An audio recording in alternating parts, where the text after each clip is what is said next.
Are you ready? 5, 4, 3, 2, 1. Broadcasting live from the Newsmax studios, this is the Steve Malzberg Show. Be a part of the action by calling 855-777-9660. That's 855-777-9660. Or email Steve at malzbergshow@newsmax.com. Here is Steve Malzberg. It's 8:52 here in New York. I'm Bryant Gumbel. We understand that there has been a plane crash on the southern tip of Manhattan. You're looking at the World Trade Center. We understand that a plane has crashed into the World Trade Center. We don't know anything more than that. We don't know if it was a commercial aircraft. Now, by the entire ABC network. Good Morning America was in progress in the East Coast and the Midwest, but we're joined by the entire network just to show you some pictures at the foot of New York City. This is at the World Trade Center.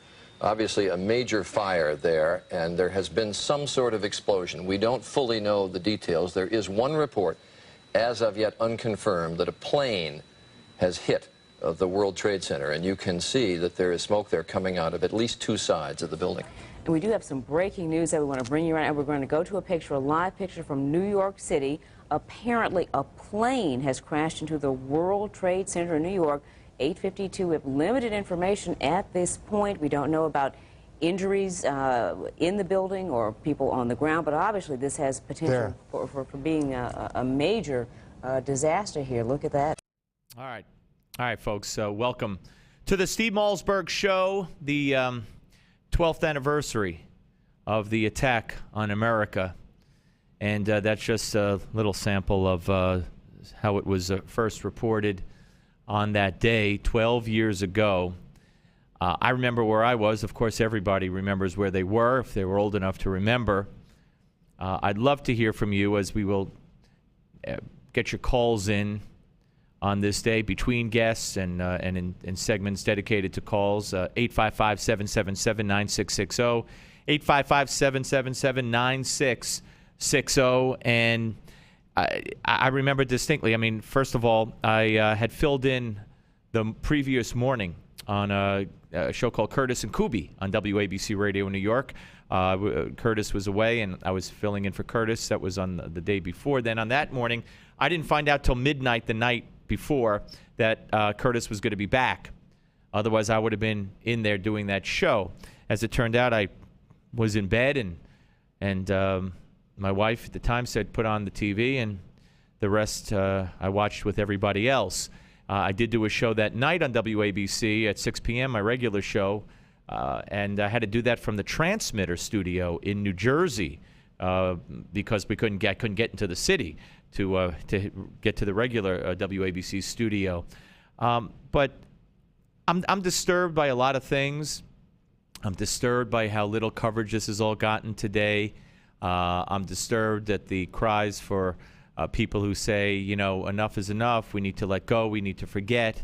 I'm disturbed by the people who are teaching our kids in great respects. I saw a local news show this morning on Channel 11 in New York, and they went to a middle school in New Jersey, Pleasantville, I think, and they had a teacher and about 5 kids. And the reporter, and I just happened to see this, and the reporter asked the teacher, you know, so you teach about 9/11? Yes. And you also have a military background. You were in Iraq? Yes. Well, do you bring that up in class? Yes. Well, what do you say? I say that war is bad. War, you know, I talk about the evils of war and why war is bad. And I'm thinking, okay, if you're putting that in a 9/11 context, that can't be too good to teach kids. Secondly, she went around to the children and said, what does 9/11 mean to you? It was a tragedy, And as she went around to the other kids, you know, what happened on that day? Innocent people got killed, and it was a tragedy. And I'm thinking, that's probably all they teach the kids. If we're lucky enough that they're even being taught that. I know that the museum at Ground Zero has a lot of people unhappy for various reasons. I know that they don't talk about who did it to us, why they did it to us. And I think people have to define what a tragedy is. This wasn't a tragedy. This was an attack. We were attacked. Sure, it was tragic that we were attacked, but you don't classify this as a tragedy. A tragedy would have been if the boiler exploded and the towers came down, or if someone had a car accident. That's a tragedy. This was an attack. This was purposeful. And to teach our kids that this was a tragedy where innocent people got killed, and if that's all they're teaching them and how war is bad and war is evil, in the context of us going to war after 9/11, then I got lots of problems with that. And I fear for our future, which I already fear for.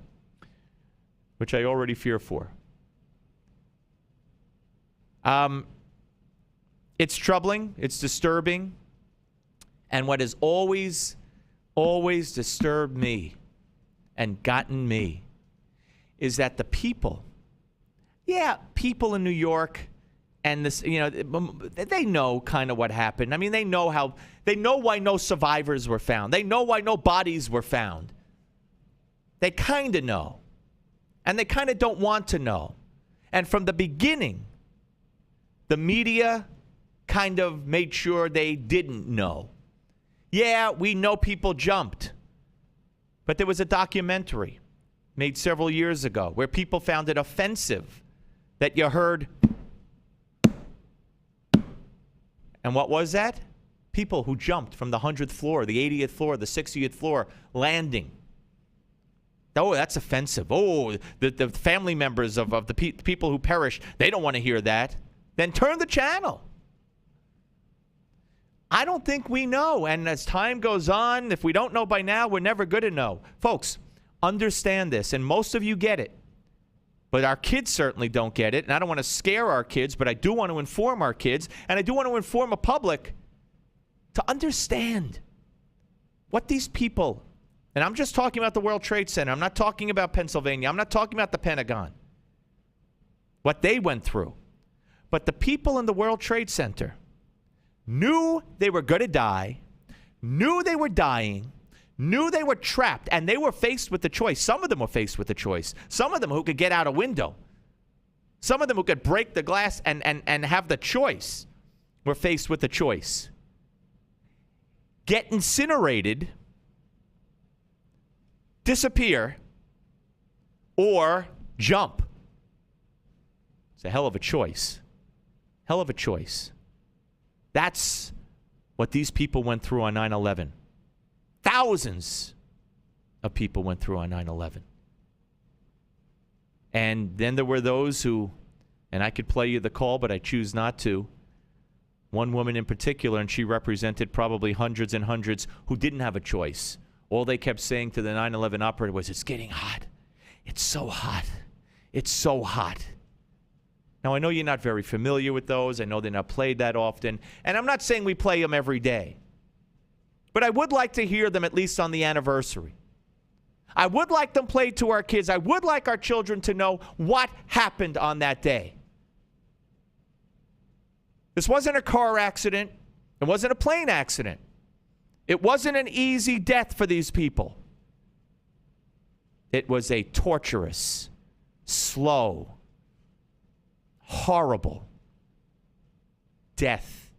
And some had a choice to make. Jump or disappear. Burn to death. Become like the garbage in the incinerator.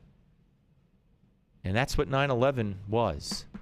And it was committed by terrorists.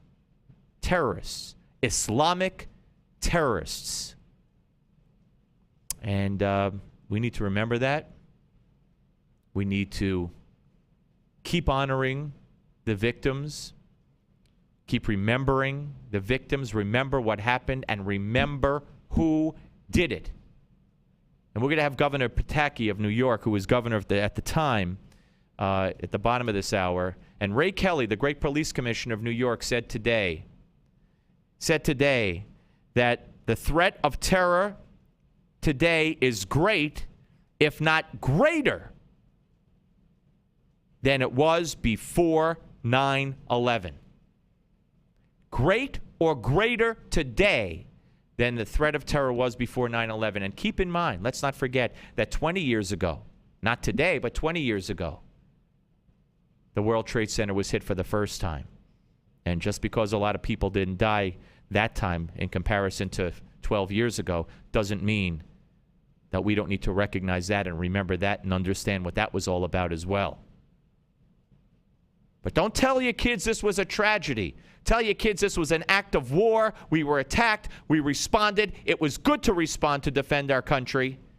And that these people died horrific, horrific deaths at the hands of people who pervert and kill in the name of their God.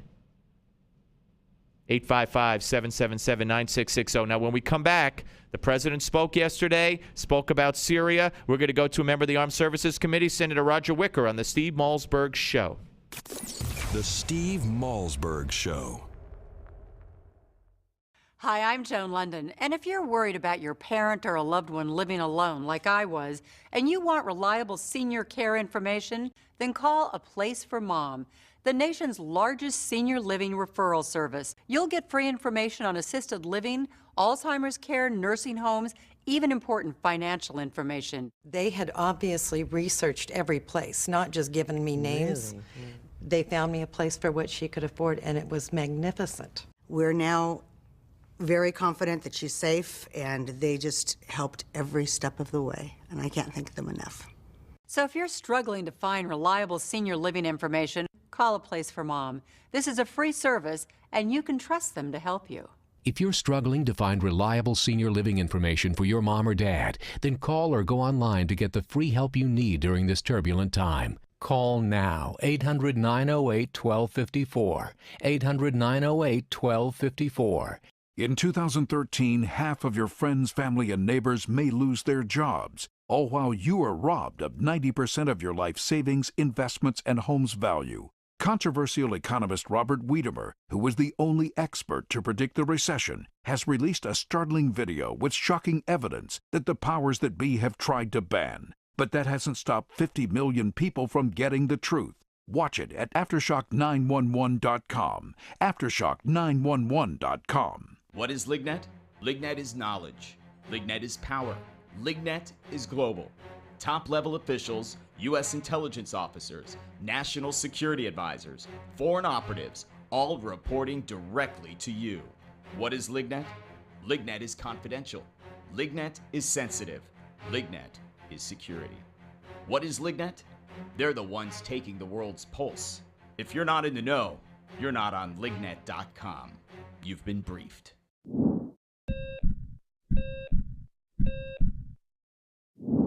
Judging from everything you hear, you think all cholesterol is bad, but that's not really true. You need a certain amount of cholesterol to maintain good health. The problem is that too much cholesterol in your blood contributes to a plaque, a fatty substance that narrows the coronary arteries that feed blood flow to your heart. Picture your coronary arteries as a 4-lane highway. If one lane becomes blocked, traffic still flows well. 2 lanes, no major problem. But if a 3rd lane becomes blocked, that spells trouble. It's the same way with your coronary arteries. And when plaque slows their blood flow to your heart, this can even cause a heart attack. The good news is that when it comes to cholesterol, lifestyle changes can pay off big time. Even a small reduction in plaque can be like opening up another highway lane. Suddenly, blood flow that was stalled can go forward again. Changing your lifestyle does not have to be hard. And in fact, here are 3 ways to help you start lowering your cholesterol. Snack on nuts. Nuts are probably one of the easiest and tastiest ways to lower cholesterol. Walnuts and almonds are among the best.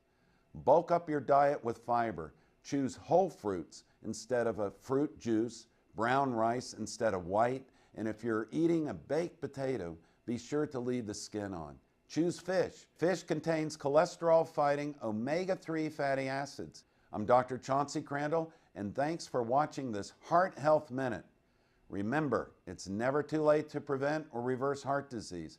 Right now, I invite you to discover your own risk for heart disease or even a heart attack by taking my quick, free online quiz at www.simplehearttest.com.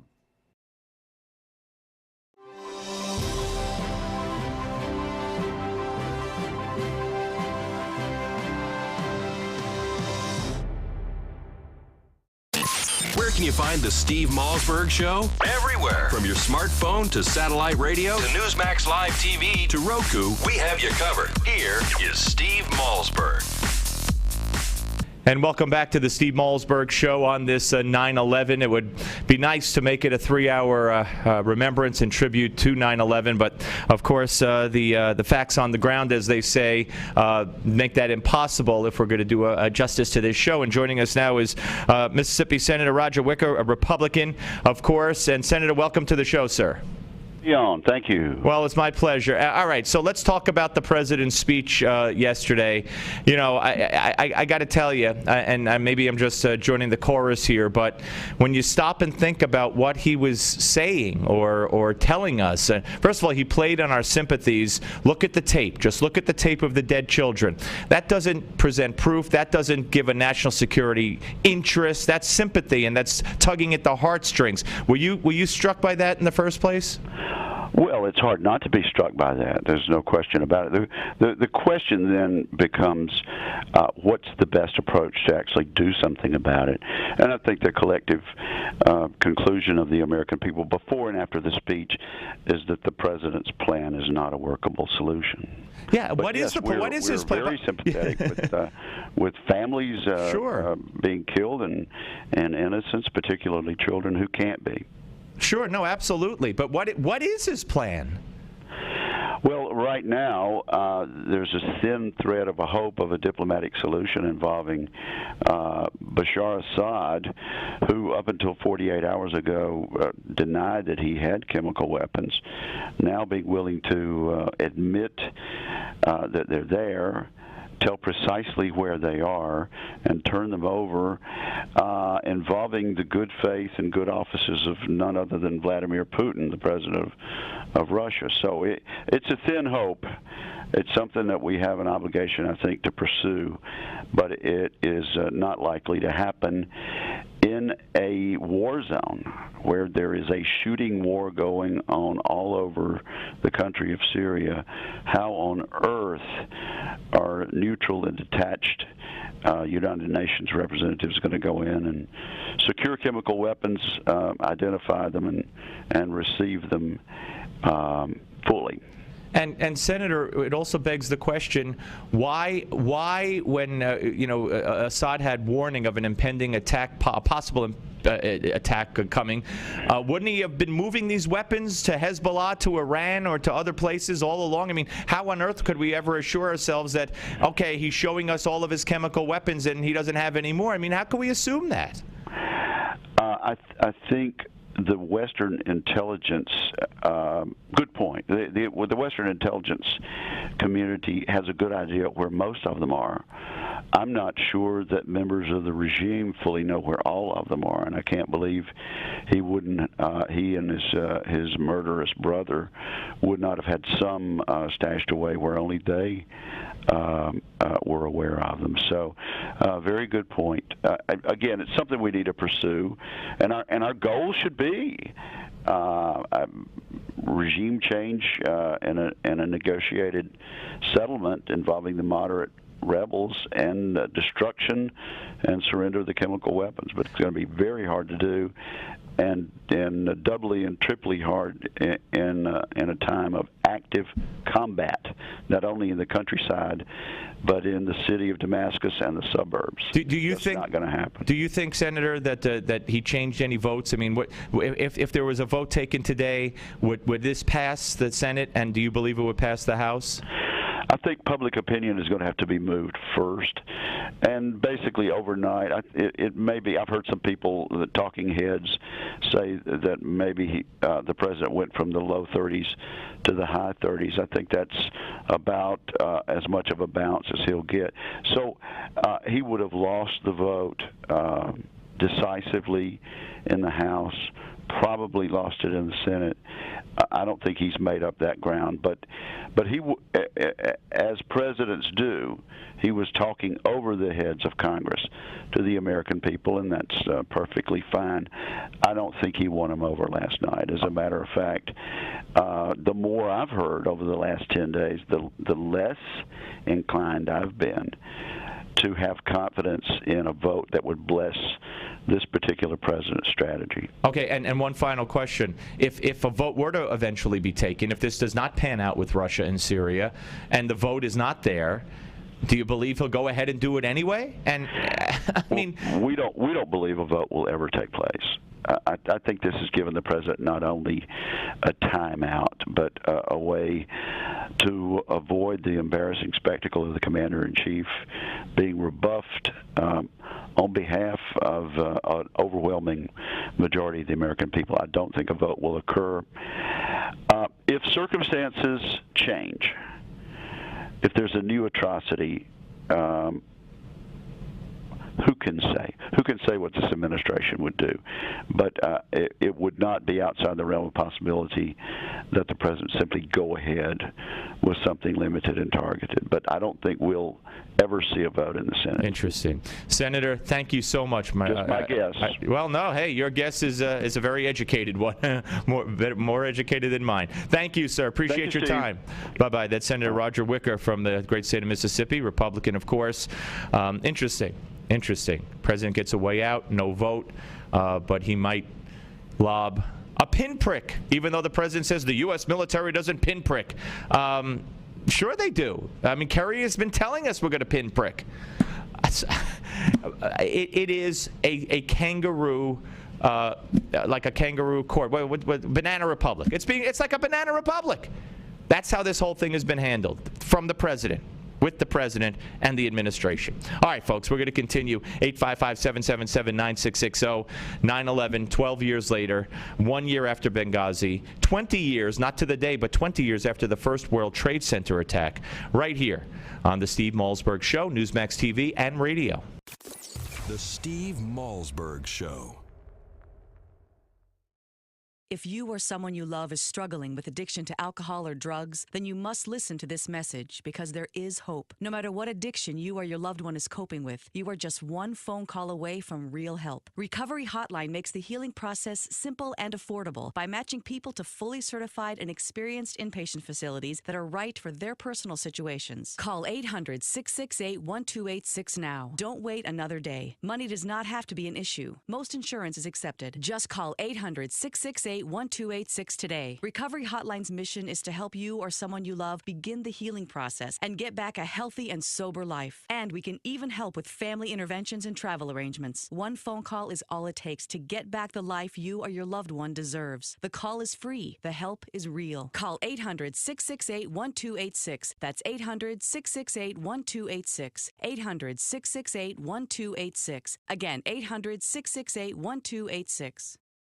If your prostate is giving you problems and your doc says it's just part of getting older, be wary. Renowned physician and author Dr. David Brownstein thinks this is baloney. He's discovered a link between aging and prostate health and believes prostate concerns do not have to be an inevitable part of aging. That's why he created Prostate Revive. Hi, I'm Dr. David Brownstein. I personally formulated Prostate Revive to include the most essential natural ingredients available to help promote a healthy prostate gland and optimal urinary function. The producers of Dr. Brownstein's Prostate Revive are so thrilled with the positive feedback from satisfied customers that for a limited time, they are willing to send you your first month's supply free. Plus, call now and you'll also receive Dr. Brownstein's special report, A Doctor's Guide to a Healthy Prostate. For details on getting your free bottle, call 1-800-596-REVIVE. That's 1-800-596-REVIVE. Take control with Prostate Revive. Call now while supplies last to claim your risk-free bottle at 1-800-596-REVIVE. Are payday loans ruining your life? If you have 2 or more payday loan cash advances, listen closely. You may be eligible for a program that payday loan companies don't want you to know about. This program will get payday loan companies out of your bank account and put an end to the payday loan nightmare. Call for free information and find out if Payday Loan Support Center is right for you. Payday loan companies usually trap you into paying rates as high as 700%. We understand payday lenders' tactics. Don't let them take advantage of you anymore. All you need is 2 or more payday loans to qualify. We can help even if you're behind in collections or have bad credit. Internet payday loans qualify for this program as well. So call 800-250-5084. That's 800-250-5084. The call is free and the consultation is free. Don't miss out. Call for your free information on payday loan relief. 800-250-5084. That's 800-250-5084. Again, 800-250-5084.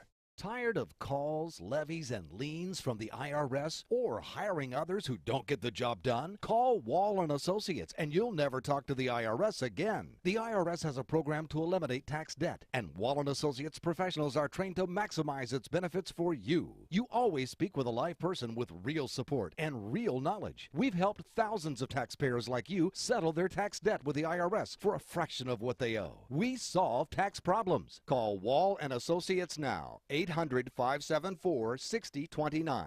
We have the professionals who know how to solve tax problems. If you owe money to the IRS, your tax problems are not going away by themselves, and the passage of time will only make matters worse. Act now, before it's too late. Call Wall & Associates right now to speak to a professional tax relief agent. Call 800-574-6029. That's 800-574-6029. Again, 800-574-6029.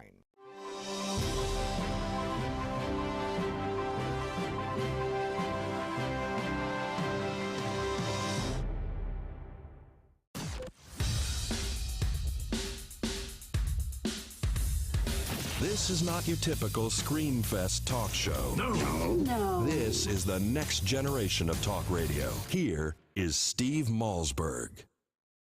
Edward Weaver. Nathaniel Webb. Dinah Webster. William Michael Weems. Joanne Flora Wheel. Michael T. Weinberg. Stephen Weinberg. Scott Jeffrey Weingard. Stephen George Weinstein. Simon Weiser. David M. Weiss. David Thomas Weiss. Chin Sun Pak Wells. Vincent Michael Wells. Deborah Jacobs Welsh. Timothy Matthew Welty. Christian Hans Rudolph Wemmers. Sui Wen.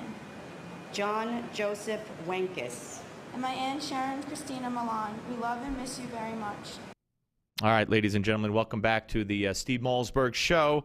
That is continuing one of the traditions that takes place every year down at Ground Zero, where the names of every one of the victims from 12 years ago today are read by family members, and then the last names they read are their actual family members.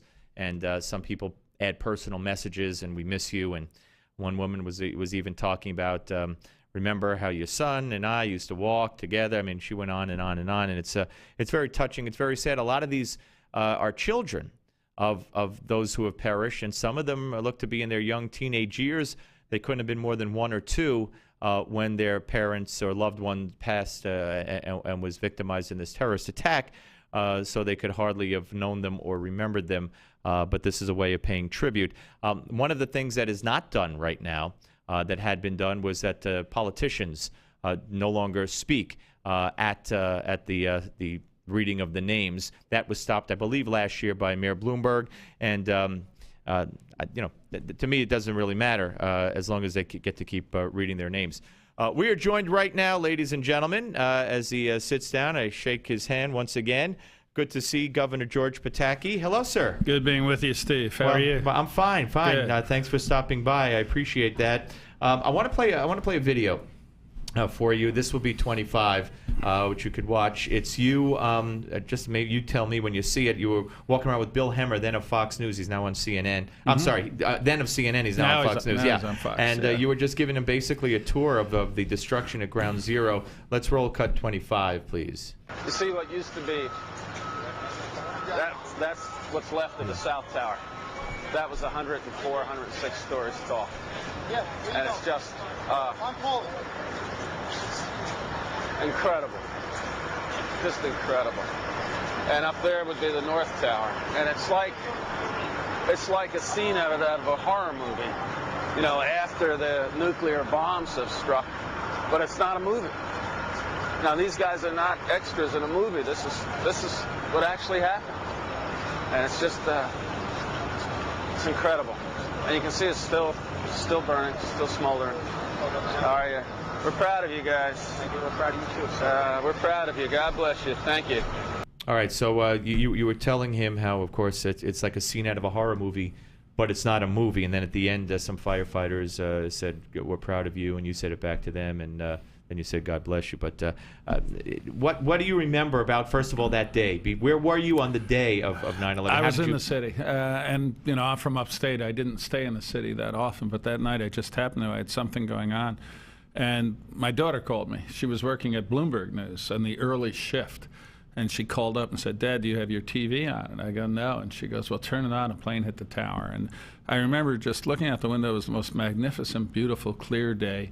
Turning on the TV, and she was rattled. So I was talking to her and saying, we're going to be fine. It was probably just some horrible mistake. And then I saw the second plane hit. And then right away, I knew and the whole world knew that we were being attacked. This wasn't an accident. This wasn't some horrible mistake. It was a conscious effort to attack the United States of America. And what did the governor of New York do next? Well, we just sprung into action. I talked to President Bush very early after that. I called him in Florida, asked him to shut down the airspace, because one of the concerns we had is what was going to happen next. You just didn't know if this was a series of attacks that were ending or if it was going to continue. So he had already shut down the airspace over the entire country. I talked with Mayor Giuliani, and then for the next 5 hours I couldn't talk to him because he was trapped in a building, and I had to deal with his deputy mayor. But instantaneously you mobilized the state's emergency response team. We had an unbelievably effective team, and calling up the National Guard, protecting the bridges and tunnels and the airports, activating the emergency fire and health response system, and just working as hard as we could, consistent with the efforts of the city and the feds to first of all, try to save lives. Yeah, and of course, the so few survivors, if any, because of the horrific way Steve, in which they died. I'll tell you, that's one of the endearing and lasting memories in my mind. Is that morning I walked down around Ground Zero just to try to buoy people's spirits, and I came to St. Luke's Hospital, and outside on the street were nurses, orderlies, doctors with dozens and dozens of gurneys waiting for the injured, and they didn't come because tragically when the towers came down, except for a handful of miraculous stories, they're just we lost too many people that day. Absolutely. Mayor Giuliani called it one of the most, trying, horrific days of his life. I mean, agree with that? Yeah, there's no question. You were trying to deal with enormous human loss, the uncertainty and the fear about the future, the need to desperately mobilize every resource we had to try to help people, and at the same time learning of all your friends who had been killed. And the Port Authority is a agency of joint state, New York, New Jersey, and most of the top officials were friends of mine who I had put there. And sadly, virtually all of them were killed that day. And you just, as you were going through this horrific effort to try to protect the city, save lives, and instill confidence that we were going to be okay, you were learning the names of your friends who had died. And you just, it was very hard, but you just would set it aside and say, this is awful. This is not the time to grieve. We can grieve later. Can you believe it's been 12 years? On a day like this today, it seems like yesterday. Yeah. There are other times when it seems like it was a lifetime ago. But it will always be there, and not just for me, for you, for all of us who witnessed it that day, either in person or as the whole world did watching on television. That will always be a sad day in our lives that we won't forget. We're talking to former New York Governor George Pataki here on the Steve Malzberg Show. Police Commissioner Kelly has said that the threat of terrorism today is great, if not greater, than it was pre-9/11. You agree? Well, there's no question that Al-Qaeda is not on the run. Al-Qaeda has morphed into an extraordinarily dangerous global enterprise.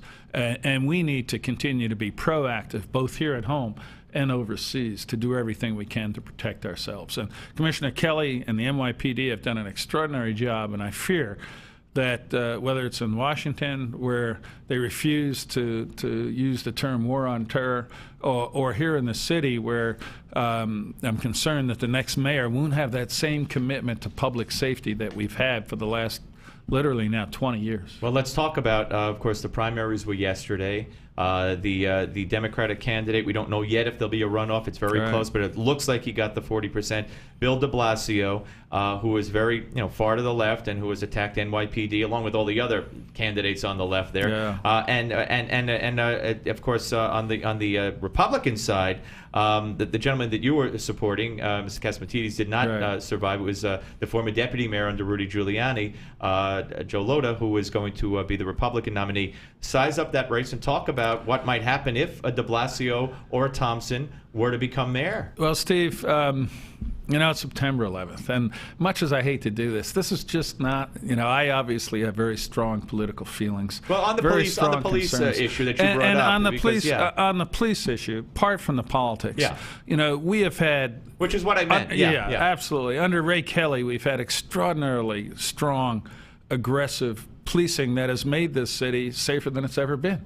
And we have a confluence of events now. For the last 6 years, we've seen a weakening of the criminal justice laws in Albany. We changed, when I was governor, hundreds of laws, sentencing laws, evidentiary laws, hearing and procedural laws. We changed the judges to make them understand that it wasn't their job to find a loophole to free a defendant, but to uphold the principle of the law. We changed parole and probation.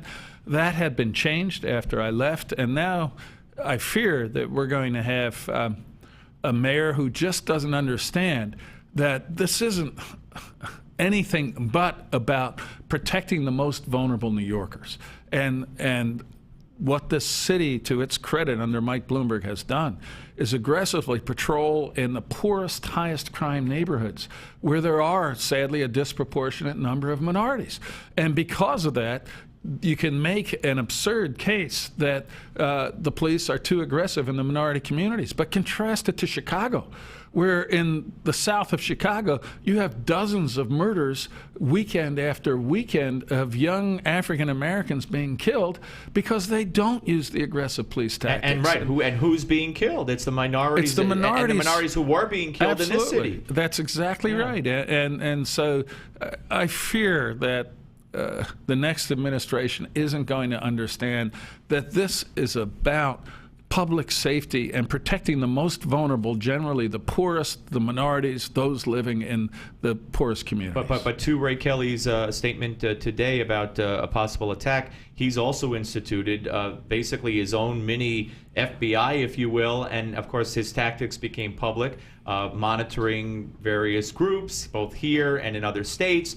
And now every mayoral candidate on the Democratic side, and especially Thompson, has said that will stop. There will be no surveillance of Muslims or whatever. So that whole anti-terror program is in jeopardy too. And it's very scary because the anti-terror thing has worked as well. And we know that whether it was the Times Square bomber who fortunately was caught, or other efforts that have been thwarted, the subway use of poison gas, that this police department has done an excellent job, not just in street crime, but also in proactively examining the threats of terror against the people of New York and working to prevent those from happening. And sometimes, and it's 12 years later, people just take it for granted. Oh, we're safe. We don't have to worry. That's just not the case. It's 12 years after September 11th. It's 1 year after Benghazi. And there are still those out there, here and abroad, who want to attack us again. And if they have the opportunity, will. And I know politics aside, I know it's 9/11, and we both respect that. And some people don't. But I will ask you, you speak like a man who has convictions and passion, as you always did. Mm-hmm. And I've asked you this in the past, I'll ask you now. Presidential aspirations, more political aspirations? It is not for today, okay. But I do believe we need a dramatic change in direction of Washington. It's certainly on the security issues. It's just so sad to see this great country that should be a leader in the battle for human rights and freedom being completely outmaneuvered by Vladimir Putin and making him look like the statesman of the 21st century when we know that's certainly not the case. But this is the time to remember those we lost, to really honor those who responded with such courage, to honor those who are on the front lines today, our military and our first responders, our police and our firefighters and our EMTs. They do the job every day. This is a day in particular where we should remember and thank them. Absolutely. Well said, Governor. Thank you very much. Great Thank seeing you, Steve. you. Very All right, good being Governor, with you. Thank you. Governor George Pataki, ladies and gentlemen. 855-777-9660. I'll be here to take your calls, and we will continue right here on the 12th anniversary of 9/11, the first anniversary of Benghazi, on the Steve Malzberg Show. The Steve Malzberg Show. Do you owe the IRS? Do you have unfiled tax returns? Have you received a wage garnishment or bank levy? Maybe a lien has been filed against you.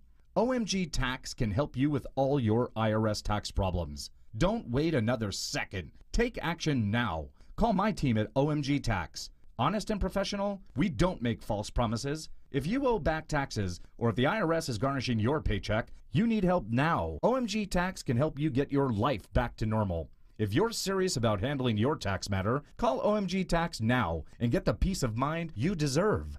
Don't let the IRS take your next paycheck. Stop waiting and call our team at OMG Tax. OMG Tax has a straightforward, no-nonsense approach and has helped many Americans resolve their IRS nightmare. Call OMG Tax now. Call 1-800-255-6485. That's 1-800-255-6485. 800-255-6485. 150 million people suffer from headaches. All you want is for the pounding in your head to stop. Migralex stops the pounding. Migralex was developed by a neurologist and founder of the New York Headache Center. I'm neurologist Dr. Alex Malzberg. After studying and researching the human brain for 25 years, I've developed Migralex, which eliminates pounding headaches. It works for my patients, and I'm so convinced it will work for you. I don't just guarantee it, I put my name on it. Dr. Malzberg's Migralex gets rid of headaches fast without harsh caffeine, sodium, or preservatives. Migralex works unbelievably fast, and it's gentle on my stomach. Find out how to get your free bottle of Migralex. Call 800-532-2967. Plus, if you're one of the first 100 callers, you'll also receive the Migralex Quick Tips to Headache Relief absolutely free. That's 800-532-2967. Or go to migralexrelief.com. MIGRALEX relief.com. Or call 800-532-2967. Hi, this is Mike Reagan. You need to watch out, because thousands of new Obamacare rules are currently being implemented, and few know what the law says or does. Listen to what Senator Max Baucus, one of the authors of the Obamacare law, recently said. I tell you, I just see a huge train wreck coming down, and I don't see any results yet. I just see a huge train wreck. He's right. So protect yourself from this train wreck. Get the #1 bestseller, The Obamacare Survival Guide. Newsmax says it's the best guide to the new law. Join more than 500,000 Americans who have their copy. Get the Obamacare Survival Guide at bookstores everywhere, or get our special $4.95 offer and save $15 off the cover price by going now to Obamacare911.com. That's Obamacare911.com. That's Obamacare911.com. Meet Jim. Like many of us, Jim enjoys a busy life. Between work, family, and friends, his days zip along. And Jim has the energy to tackle almost anything. But lately, Jim's get up and go has literally taken on a new meaning. Jim's always put focus on a full night's sleep, but it seems like these days, he's up and down to go to the bathroom so many times he can barely wake up in the morning. His prostate concerns have him sad, tired, and worried. Activities that were once enjoyable now seem like a chore for Jim. His golf game is at the mercy of his bathroom schedule. Family outings are planned around it too. Jim even has difficulty going to the bathroom. He's tried so many prostate remedies he can't keep them straight, and nothing ever seems to help. Then Jim found out about Prostate Revive, the all-natural dietary supplement specifically formulated for men, targeted towards improving and sustaining normal prostate function. Prostate Revive includes 15 super ingredients never combined before, including saw palmetto extract, beta-cytosterol, pomegranate fruit extract, selenium, and other high-quality nutrients. These targeted and all-natural ingredients promote healthy urinary flow and optimal prostate health. And the best part is, Prostate Revive was developed by a renowned medical doctor. Dr. David Brownstein personally formulated Prostate Revive with one goal in mind: to promote a healthy prostate gland. Thanks to Prostate Revive, Jim's got his life back. He gets a full night's sleep every night, and his friends and his wife can't believe he's the same guy. He has his old energy back, and no one has to wait for him. He doesn't even think about his prostate concerns anymore. Visit MedicSelect.com to take back your nights and improve your quality of life with Prostate Revive.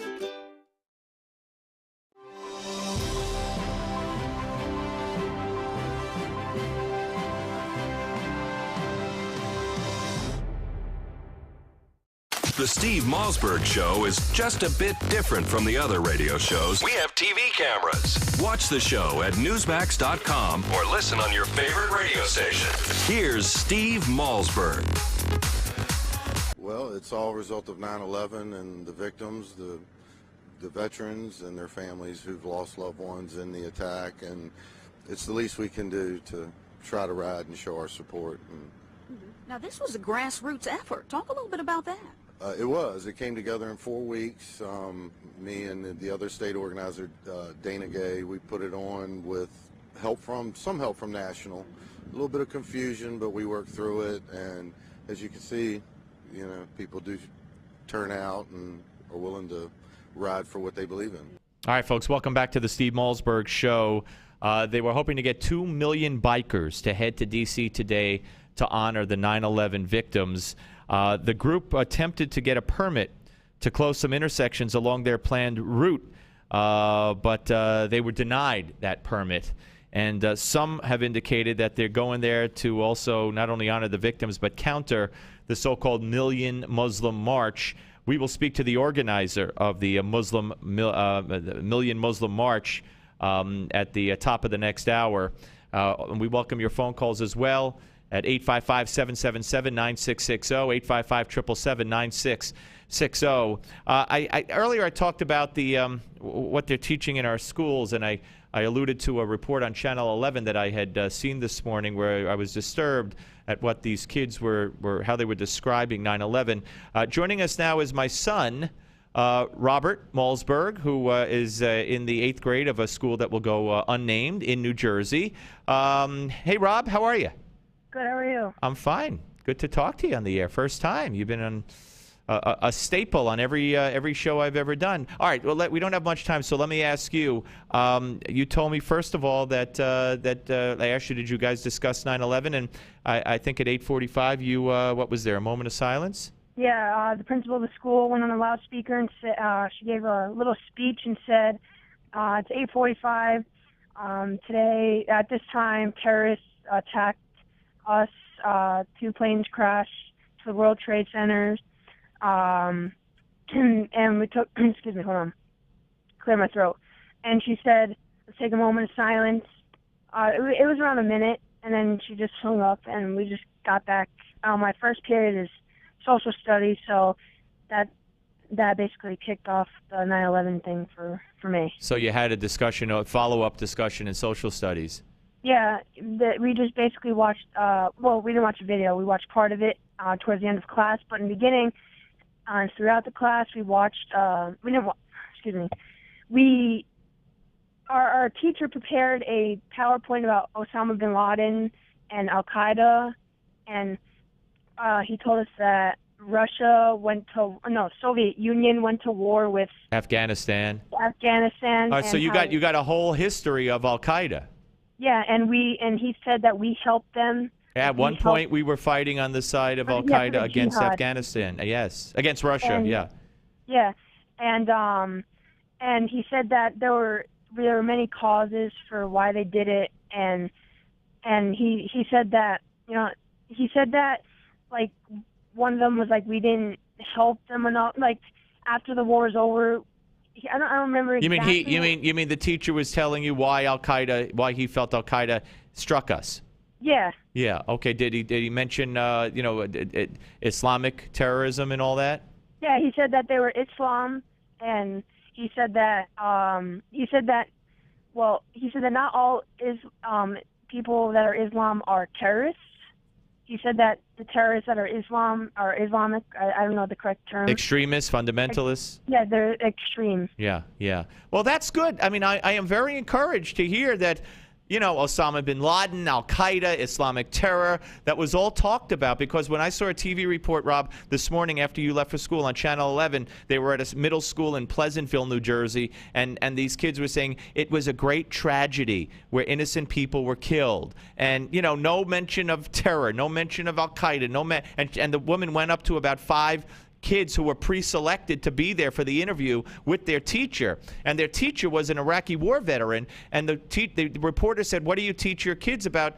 Do you talk about your time at war?" And he said, "Yeah, I teach them that war is, the evils of war." And I'm thinking, well, we went to war in response, to 9/11 in Afghanistan, teaching that war is bad. It's not always bad. Sometimes you got to do it. But I'm glad to hear that you think that the kids in your class learned a lot today. Yeah, I think they learned a lot. But since both my parents are in the news business, I have more exposure than most of my classmates. I understand and know more than them. I mean, there's just one person in my class. She didn't know that people jumped from the Twin Towers, which is very tragic. They didn't know. She just thought that there was a plane crash and the building fell on people, and that's how they died. Yeah, she didn't know that it was so hot that they had to jump. Yeah, well, you did. I said exactly the same thing at the beginning of the show. I wish I didn't have to say that. I know. Hey, listen, I'm proud of you. I love you. I'll see you later, but thank you for sharing what you learned in class today, okay? No problem. It gives me hope. All right, Robert Malzberg, ladies and gentlemen, 8th grader in the state of New Jersey. So good. I'm glad. I know his social studies teacher. He's a very, very good man, very hip man. And obviously, I believe he's teaching the kids the right thing. So it gives us hope. Okay, when we come back, we will have Isa Hajj, the executive director of the American Muslim Association. He organized the Million Muslim March, which they don't like to call it now. We'll talk to him right here on the Steve Malzberg Show on Newsmax TV and radio. The Steve Malzberg Show. If you need to lose weight and would like to get paid for it, that's right, I said get paid to lose weight. Just listen to the following announcement. The makers of GCE Green Coffee Bean Weight Loss are looking for real testimonials from real people and will pay you per pound to meet or exceed your weight loss goal. Until now, the secrets of green coffee's fat-burning power has been limited, but thanks to Dr. Oz, the secret is out. And now, this authentic green coffee bean fat burner is available in easy-to-take tablets. There are no expensive meals to buy or strenuous workouts. Simply take one tablet before each meal and record your progress. Only the first 200 callers are guaranteed to be accepted into the program. So if you're serious about losing extra weight and want to earn extra cash for fitting into your skinny jeans again, call 800-383-9230 now. Call 800-383-9230. 800-383-9230. Space is limited, so hurry and secure your spot today. 800-383-9230. Some conditions apply. 800-383-9230. 800-383-9230. Drug, alcohol, and gambling addiction can be devastating for you and your loved ones. Don't let the disease of addiction ruin everything you've worked so hard for. The Treatment Helpline has helped thousands of people just like you take control of their addictions and live healthier, cleaner, and happier lives. You are not alone. Now there's hope. The Treatment Helpline has helped people just like you overcome their addiction. If you or a loved one is suffering from a drug, alcohol, or gambling addiction, let us help you today. Call 1-800-813-9821. Our seasoned addiction treatment professionals can show you how to use your private health insurance to help cover the costs of this life-changing program. Call now and get a free confidential consultation. 1-800-813-9821. That's 1-800-813-9821. Help is only a phone call away. Call 1-800-813-9821. That's 1-800-813-9821.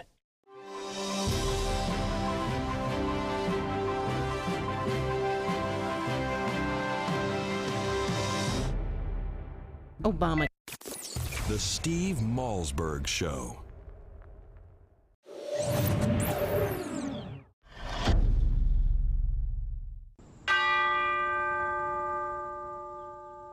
President Obama and the First Lady, along with Vice President Biden and Mrs. Biden, observe a moment of silence on the White House lawn this morning in Washington, D.C. Hello and welcome to your Newsmax Now update on this, the 12th anniversary of the terror attacks of September 11th, 2001. I'm John Bachman.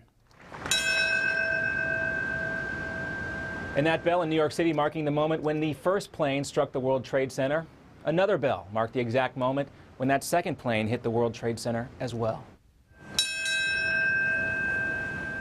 Mayor Michael Bloomberg, Governor Andrew Cuomo, New Jersey Governor Chris Christie, and former New York Governor George Pataki were among those on hand to mark this special and solemn day at Ground Zero. Meanwhile, back in Washington, the president joined Defense Secretary Chuck Hagel and General Martin Dempsey, chairman of the Joint Chiefs of Staff, to lay a wreath at the Pentagon and stand for another moment of silence to mark the exact time when American Airlines Flight 77 struck the Pentagon.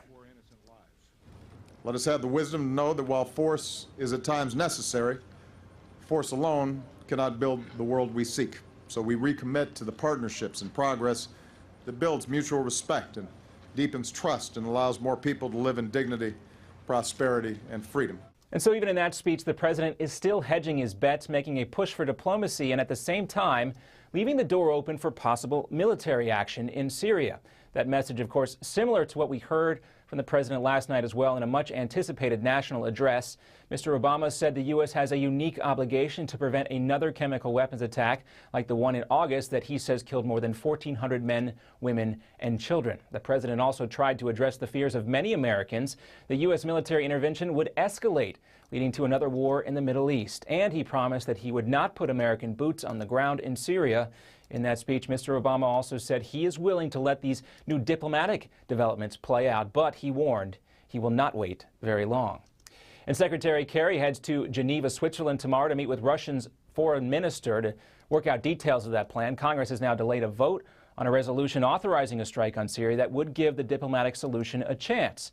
Secretary of State John Kerry warns, though, it will not be easy for this Russian plan to put Syrian weapons under international control to work. That has to be real, has to be measurable, tangible, and it is exceedingly difficult. I want everybody here to know to fulfill those conditions. And coming up next on your Newsmax Now update, the results are in from the New York City mayor's primaries. See just how bad they were for disgraced politicians Anthony Weiner and Eliot Spitzer. Plus, we have a Newsmax exclusive with former Speaker of the House Newt Gingrich, why he considers these new diplomatic developments in Syria ironic.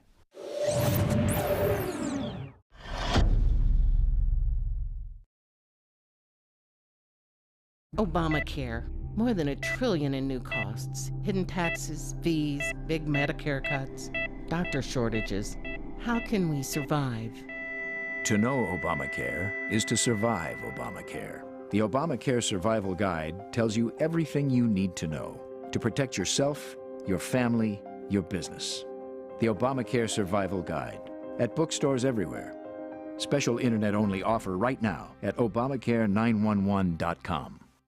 In 2013, half of your friends, family, and neighbors may lose their jobs, all while you are robbed of 90% of your life savings, investments, and home's value. Controversial economist Robert Wiedemer, who was the only expert to predict the recession, has released a startling video with shocking evidence that the powers that be have tried to ban. But that hasn't stopped 50 million people from getting the truth.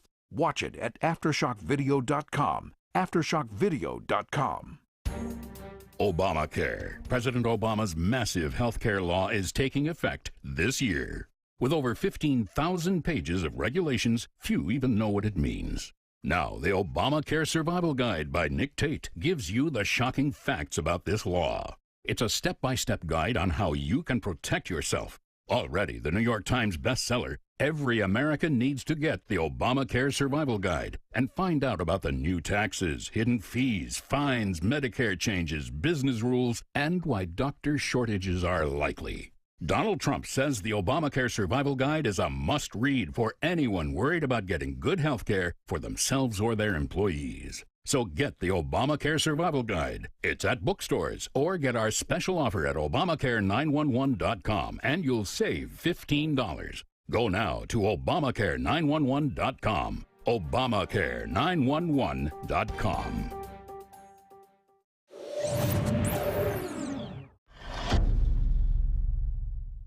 And welcome back. Voters in New York send a clear message to disgraced politicians Anthony Weiner and Eliot Spitzer. Both were looking for political comebacks after getting caught in sex scandals. Spitzer lost his race for the Democratic nomination for comptroller, and Weiner won only about 5% of the vote in the Democratic mayor's primary. Democrat Bill de Blasio and Republican Joe Lota won their respective primaries in the mayor's race, but it will take a few days to figure out who exactly is going to face each other and if a runoff is needed. And during a Newsmax exclusive, we talk with former Speaker of the House, Newt Gingrich, about Syria and why he calls this new diplomatic development ironic. The Russians have taken a positive step. I suspect they have privately put enormous pressure on the Syrians. And as a result, the Syrians have said they would go along with it. And for more of our exclusive interviews and content, stay with Newsmax.com. This has been your Newsmax Now update for September 11th. I'm John Bachman. Take care. Are you ready? 5, 4, 3, 2, 1. Broadcasting live from the Newsmax studios, this is the Steve Malzberg Show. Be a part of the action by calling 855-777-9660. That's 855-777-9660. Or email Steve at malzbergshow@newsmax.com. Here is Steve Malzberg. M. West. Whitfield West Jr. Meredith Lynn Whalen. Eugene Michael Whalen. Adam S. White. Edward James White III. James Patrick White. John Sylvester White. Kenneth Wilburn White Jr. Leonard Anthony White. Melissa Y. White. Maudlin A. White. Sandra L. White. Wayne White. Leanne Marie Whiteside. Mark P. Whitford. Leslie A. Whittington. Michael T. Hooley. Welcome back to the Steve Malzberg Show, 9/11 edition. And we've been talking about this for quite some time. Actually, we talked about it when it was first announced that there would be a march. At first, it was referred to as a Million Muslim March. It's being organized by a group known as AMPAC, American Muslim Political Action Committee. And joining us now is the group's executive director, Issa Hodge. Hello, Issa. How are you? I'm good, Steve. Thank you for letting me come on your show here. Well, it's my pleasure. I guess the first question is, why have any march at all on 9/11 unless it's a march to honor the victims of 9/11? Well, I'm glad you asked that question. We actually are honoring the beginning, and it's refreshing to have somebody actually ask that question, because most times people don't even bother to ask the question. But actually, the beginning of it is a memorial. We are memorializing. We have people of different faiths that will be saying a prayer for the victims of 9/11, as well as the families, and also we have a moment of silence before we get into the rally aspect portion of it. Yeah, all right, but the march isn't about that. I mean, when the description of the march originally came out, it talked about how the U.S. government has made things worse for Muslims in this country, and how much Muslims are suffering in this country, and how the lie has been told about 9/11.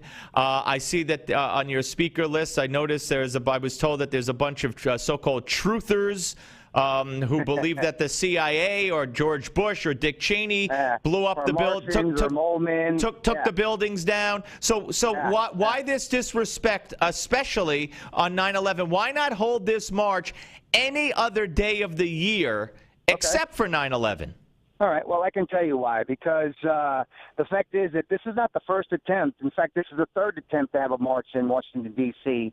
The last time was in June of 2011, and that was met with the same rhetoric that we've been dealing with since September. And then the time before that was in October of 2009, trying to be organized by Muslims, and it was met with the same rhetoric. So basically, I ask everybody the same question. What day is it okay for us as Muslim Americans to exercise our freedom of assembly and freedom of speech? Well, wait a minute. What do you mean it was met with the same rhetoric? So you did not have the marches then because people spoke out against it? Is that what you're saying? Well, in the one from June of 2011, That one there was the same amount of rhetoric about how Muslims don't have rights in this country because Muslims are the one that are responsible for 9/11, and they should be just happy that we don't kick them out of the country. Well, I don't know. I don't know what you're talking about. You're confusing me, though. I asked you why you're having it on 9/11, and you said you gave me 2 other dates and said it was the same rhetoric, and I'm asking you, why didn't you have it on those dates? Did you have it on those dates? You asked me why don't we have it on a different date and you so did you? I answered your question. I answered your question because there's been 2 other times that a march has been attempted to be organized. Okay, so and I was giving you an example. So what? But I mean, what stopped you? What stopped you? Rhetoric stopped you from having the march? I'm just asking a simple question. No, not just rhetoric. Rhetoric didn't just stop it. Lack of permit for them. I was actually not involved in any of these. These are just from other Muslim organizers around the country that have tried to do it. Code Pink, for example, tried to do the one in 2011 and was denied the permit because of the amount of letters and things like that was sent to legislators. And the point is that we're doing this as a memorial. We're doing this as Muslims standing up to show that we're against terrorism, that we're speaking out against it. But at the same time, we're also against the fear-mongering that continues to almost 12 years tomorrow since that day that has turned Muslim, the word Muslim, synonymous with terrorist. That is a part of it, yes. Well, excuse me, but, who are the ones that blew up the Trade Center? Was it not Muslim terrorists? No, it wasn't. Who was it? No. Well, I'll tell you what, I would assume like you might be a Christian or a Catholic or some other faith like that, whatever your faith is, but I'm sure if it's one of the main ones, homosexuality is wrong for you. So all right, I'm asking you who blew up the towers. No, I'm asking you who blew up the towers. Don't tell me about homosexuality. Who blew up the towers? 19 individual people who were of Arab descent, but they're not Muslim because Muslims don't snort cocaine. Muslims don't drink alcohol. Muslims don't eat pork. They don't go to strip clubs or porno shops. And that's what these 19 men with... Well, wait a minute. Now you're making a generalization yourself. You're saying, wait a minute. So now you're saying, wait, let's have a conversation. Okay. So now you're saying that anybody who calls themselves a Muslim and watches porn, you know what? Osama bin Laden watched porn on his computer. He had a whole collection. Well, there you go. Then. So he wasn't a Muslim. He wasn't a Muslim. Is that what you're saying? Osama bin Laden was not a Muslim. Anybody. Is that what you're saying? I'm answering your question. Yes. Anybody who partakes in those types of things are not Muslim. And you know what? But you're making your generalization.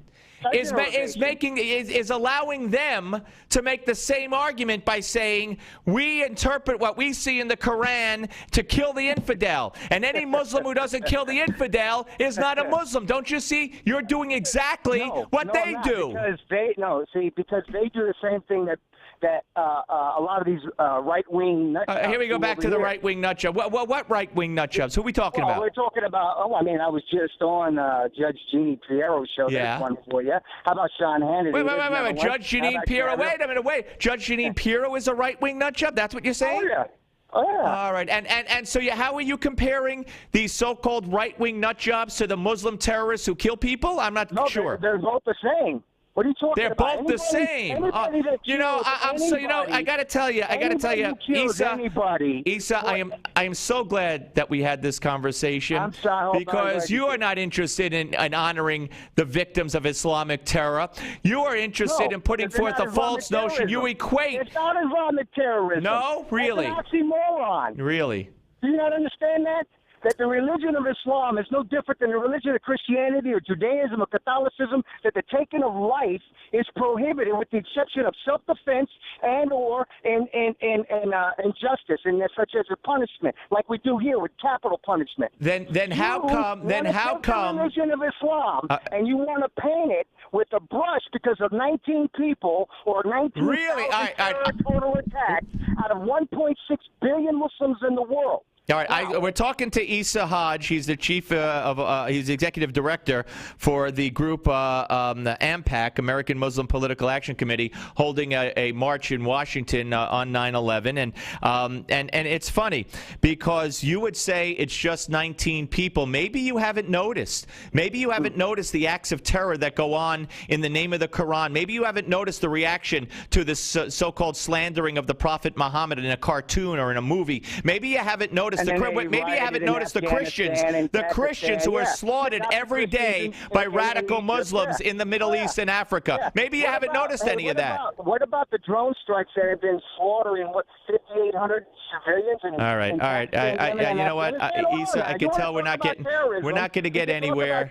We're not going to get anywhere. But thank you for revealing who you are and what you believe. And now we know exactly, or I believe I know exactly, why you had this so-called march on 9/11 to spit in the faces of America. That's what I believe, sir. And I thank you. Thank you for joining us. You're wrong. Well, I don't think I'm wrong. I know you're wrong. If you tell me the terrorists, the Islamic terrorists, are the same as Janine Pirro, you got screws loose, my friend. Thank you for the call. I'm done. All right. There you go, folks. You know, I'm glad you asked that, he said. Why are we having it on 9/11? Is it a memorial? I'm glad you asked that. Yes, it all started out as a memorial. That's what it is. It's a memorial. But Islamists didn't do this. No. And Janine Pirro, she's as bad as they are. Yeah, she's a right-wing nut. I mean, give me a break. This kind of logic, it's nuts. It's sick. It's a distortion.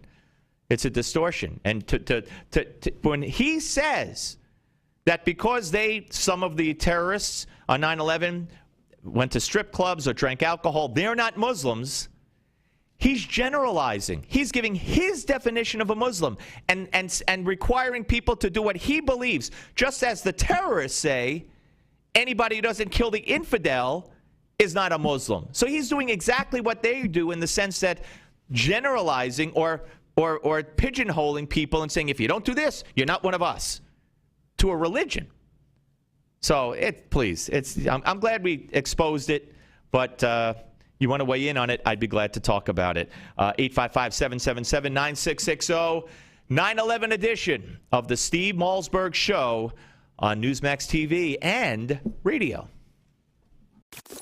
The Steve Malzberg Show.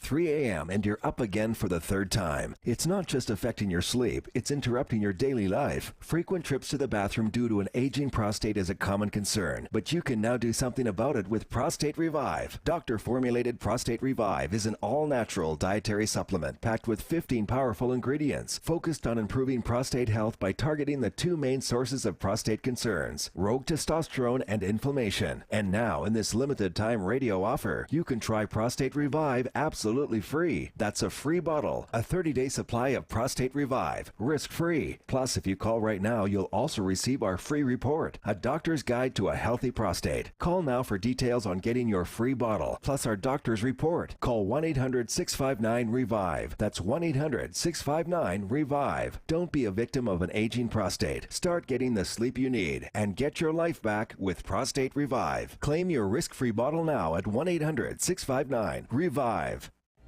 Hello, my name is Fred Fleitz, and I'm the managing editor of LigNet. You've probably seen our name preceding some of the stories you read on Newsmax or heard LigNet referenced on Fox News, C-SPAN, or CNN. Perhaps you've asked yourself, what is LigNet? LigNet is an acronym for the Langley Intelligence Group Network, a private Washington, D.C. based service that provides global intelligence, in-depth analysis, and detailed forecasting. LigNet's staff and advisors include former CIA officers, national security experts, presidential advisors, and top-level government officials from around the world. I myself held several national security posts for the U.S. government during my 25-year career with the Central Intelligence Agency, the Defense Intelligence Agency, the U.S. Department of State, and the House Permanent Select Committee on Intelligence. Our lead advisor is General Michael Hayden, the former director of the CIA. He is joined by former U.S. Ambassador to the United Nations John Bolton and former chairman of the National Intelligence Council and Special Assistant to President Ronald Reagan Fritz Ehrmann.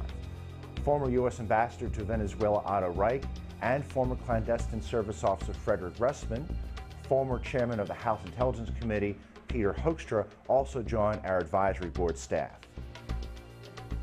Every day, our goal is to use our expertise, our resources, and our worldwide staff to take the pulse of the ever-changing political and economic landscape and the threats we face on a daily basis.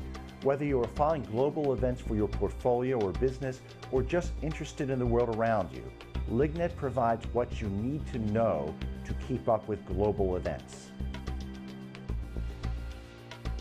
There are many. Every day, LigNet members receive the Morning Brief, a daily email that provides summaries and links to our daily analysis to keep you up to date on LigNet's assessments. LigNet members receive unrestricted access to LigNet's secure database of global analysis. All of our special reports, previous analyses, and exclusive video interviews with intelligence insiders are available to members 24 hours a day. But you also get top-notch analysis that resembles the President's Daily Brief, the classified intelligence assessment delivered to the President of the United States every morning. LigNet also sends breaking news emails to our membership list. If there is a development of global proportions or a terror alert, our subscribers are always the first to know. I hope you now have a better understanding of what LigNet is, but more importantly, recognize how truly invaluable LigNet can be. As the old saying goes, knowledge is power. Join LigNet for $1. Go to lignet.com.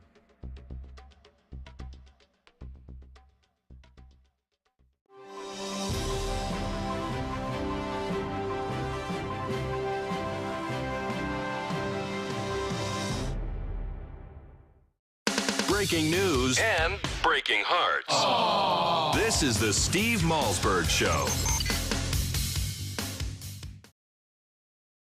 Malzberg Show after that heated debate with the organizer of the Million Muslim March. See, I didn't know Jeanine Pirro was just like a Muslim terrorist. Silly me. I guess I should have known that. And then he talks about how he's honoring the victims today. You got to be kidding me. Okay, let's get to the phones. 855-777-9660. Weighing in first, we have Max in Elizabeth, New Jersey. Hello, Max. Max going once.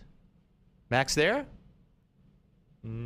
School. Wait, Max, hi. Max, I'm sorry. Start again, please. And where are you listening to the show? On 1450 WCTC? I'm calling from Bridgewater. Oh, okay, Bridgewater, yeah.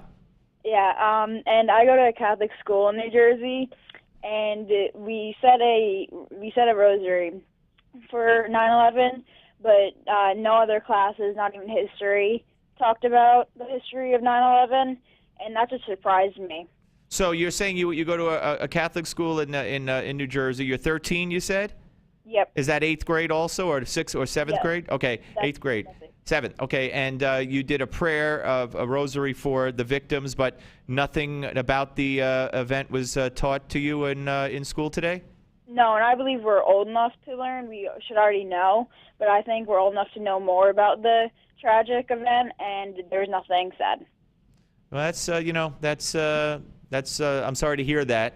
What do your parents? Have your parents taught you about this? Have you watched on the news? Yeah.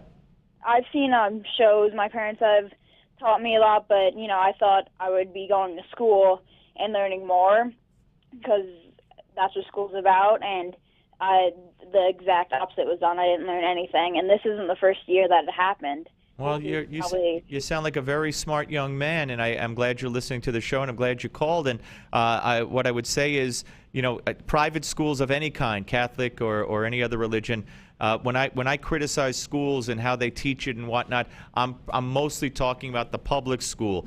Your parents pay for you to go to a Catholic school, probably good money, and I think it's great that they want to give you that kind of education. So maybe, if they feel strongly, they could find out from the teacher or the person in charge why more wasn't done to talk about it today. Yeah, definitely. Yeah. Well, Max, I hope you listen to the show. What I was asking was, you're listening on the radio? Yeah. Yeah, so that would be 1450, I would imagine, WCTC in New Jersey. Yep. I thank you very much, and you're a very smart young man. Feel free to weigh in anytime, okay? All right, thank you. My pleasure. And, wow, very interesting. I should hook him up with my son. They could have a whole discussion on this. Let's go to Roman in Illinois. And I bet Roman in Illinois is not listening to 1450. Hey, no. Roman, how are you, sir? I'm doing great. Thank you. I want to thank you for the show, and I'm a listener, and I love what you guys put on the air and the insight that you provide. But I wanted to ask you something. Yeah. With this Muslim march, we should be mad at the United States, whoever was in charge of allowing the permit, to allow that permit on this sacred day. I mean, who was doing the release and who let it happen? I mean, give them another day. Tell them September 11th taken because we're celebrating something else. Well, that is exactly right, and that's what I said to him. I said that the fact that they would even seek it on 9/11, and his excuse was, as you heard, they tried to do it on 2 other days in the past in years gone by, and they were denied the permits. So I don't know what one thing has to do with the other. And while the motorcycle group was denied the street closures and the permit for that, this group apparently was given the permit.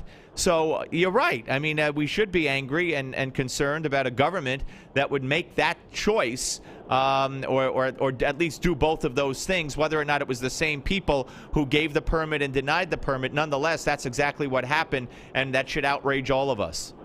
Quick question: do we happen to know what the turnout was for that march? No, I mean it's it's still too early. I haven't seen any stories. I will say this. There is a report right now, and I'll click onto it as we're talking, that the Muslim rally is vastly outnumbered. It says here by the bikers. So as soon as if we could put up a picture eventually, or if I could get you some estimates from the media, I will do that. If not today, certainly tomorrow. Okay, thank you. Thank you, Roman. Appreciate it. All right, yeah. Look, this is very serious stuff. This is very serious stuff, and as long as I'm behind a microphone, I will not let people forget. Now, as long as I have the wherewithal to reach out and give my opinions to you, and if I don't have a microphone, I still will never forget. But as long as I have a microphone and it's 9/11, and we will not forget Benghazi. And I made the decision to have the mother of Sean Smith on yesterday and not today. That was a decision we worked out together because she was doing a lot of interviews today. So I don't want anybody to think that I take Benghazi for granted or I'm not putting Benghazi up there. 2 separate incidents, 2 different circumstances. But Syria is all of a sudden in our national interest, right? That's what the president said last night. How about Benghazi? And if the government of Benghazi will not let us get those responsible for Benghazi, the attack, then we should use our military to go into Libya and get them. That would be in our national interest, not Syria. All right, folks, we're going to come back. A cross on a 9/11 memorial in Princeton, New Jersey. A Jewish firefighter wants to put it on, and the American atheists say no. On the Steve Malzberg Show, Newsmax TV and radio. The Steve Malzberg Show. Hi, this is Mike Reagan. Folks ask me, what would Ronald Reagan do if he were with us today? I believe the first thing he'd do is stop Obamacare. Already it's in effect with higher taxes, hidden fees, skyrocketing insurance rates, big Medicare cuts, and some insurance plans are hit with a 40% tax. Protect yourself by getting the Obamacare Survival Guide. It's already a #1 New York Times bestseller. Newsmax says it's the best guide to the new law, giving you the strategies, tips, and loopholes you need to know. If you're insured on Medicare, a business owner, a medical professional, just about anyone, you need this book. Get the #1 bestseller, the Obamacare Survival Guide, at bookstores everywhere. Or get our special $4.95 offer and save $15 off the cover price by going now to Obamacare911.com. Obamacare911.com. That's Obamacare911.com. Hi, this is Mike Reagan. Folks ask me, what would Ronald Reagan do if he were with us today? I believe the first thing he'd do is stop Obamacare. Already it's in effect with higher taxes, hidden fees, skyrocketing insurance rates, big Medicare cuts, and some insurance plans are hit with a 40% tax. Protect yourself by getting the Obamacare Survival Guide. It's already a #1 New York Times bestseller. Newsmax says it's the best guide to the new law, giving you the strategies, tips, and loopholes you need to know. If you're insured on Medicare, a business owner, a medical professional, just about anyone, you need this book. Get the #1 bestseller, The Obamacare Survival Guide, at bookstores everywhere. Or get our special $4.95 offer and save $15 off the cover price. Scroll down now to claim your copy of Obamacare Survival Guide for the special internet offer of only $4.95. Here's today's silver shortage update from Lear Capital. Reports keep coming, the shortage is growing. Twice already this year, the U.S. Mint has run out. Last time this happened, the silver price jumped 40%. It's time to take advantage with this special offer from Lear Capital. For a limited time, buy 20 new silver polar bear coins and get one free. The only 1.5-ounce coin on the market. It's minted with the finest silver, carries a government guarantee, and is eligible for IRAs. The silver polar bear is available exclusively from Lear Capital. But don't wait. Silver supplies are shrinking and availability is not guaranteed. This offer is limited to a minimum purchase of $5,000. Call right now. 800-634-0482. 800-634-0482. Call Lear Capital now. 800-634-0482. This is the worst weather we've seen in quite some time, folks, and I don't see any end in sight. People have been calling in from across the state complaining their basements are flooding. One guy said he now has an indoor swimming pool in his basement. I told him he needs the waterproofing innovations from Basement Systems. If you want a dry basement or crawl space that will weather any kind of storm, you need the patented solutions from Basement Systems. You've seen them on home makeover shows throughout the country. With a lifetime warranty, every solution is custom designed for your basement. You can finally have that room you've always wanted with our total basement finishing system. Call now for a free estimate, and you'll never have to worry about storms like these again. Call now for your free basement inspection at 800-516-9794, 800-516-9794. Learn how to waterproof your basement now. Call this number, 800-516-9794, 800-516-9794.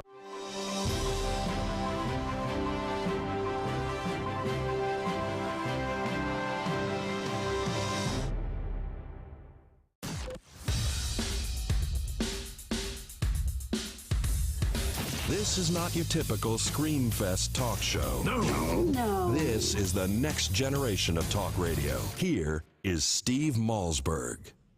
Hi, folks. Welcome back to the Steve Malzberg show.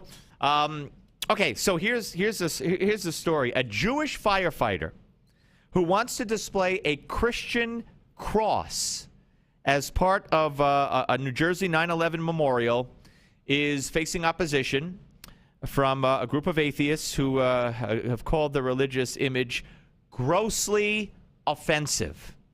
Grossly offensive. The American atheists are threatening to sue Princeton, New Jersey, if they proceed with plans to erect the memorial. They take issue with a beam that was salvaged from the ruins of the World Trade Center because a cross had been cut out of one side of the beam. This just seems silly. Joining us now to talk about this is Dave Muscato, Public Relations Director at American Atheists. And hello, Dave. How are you, sir?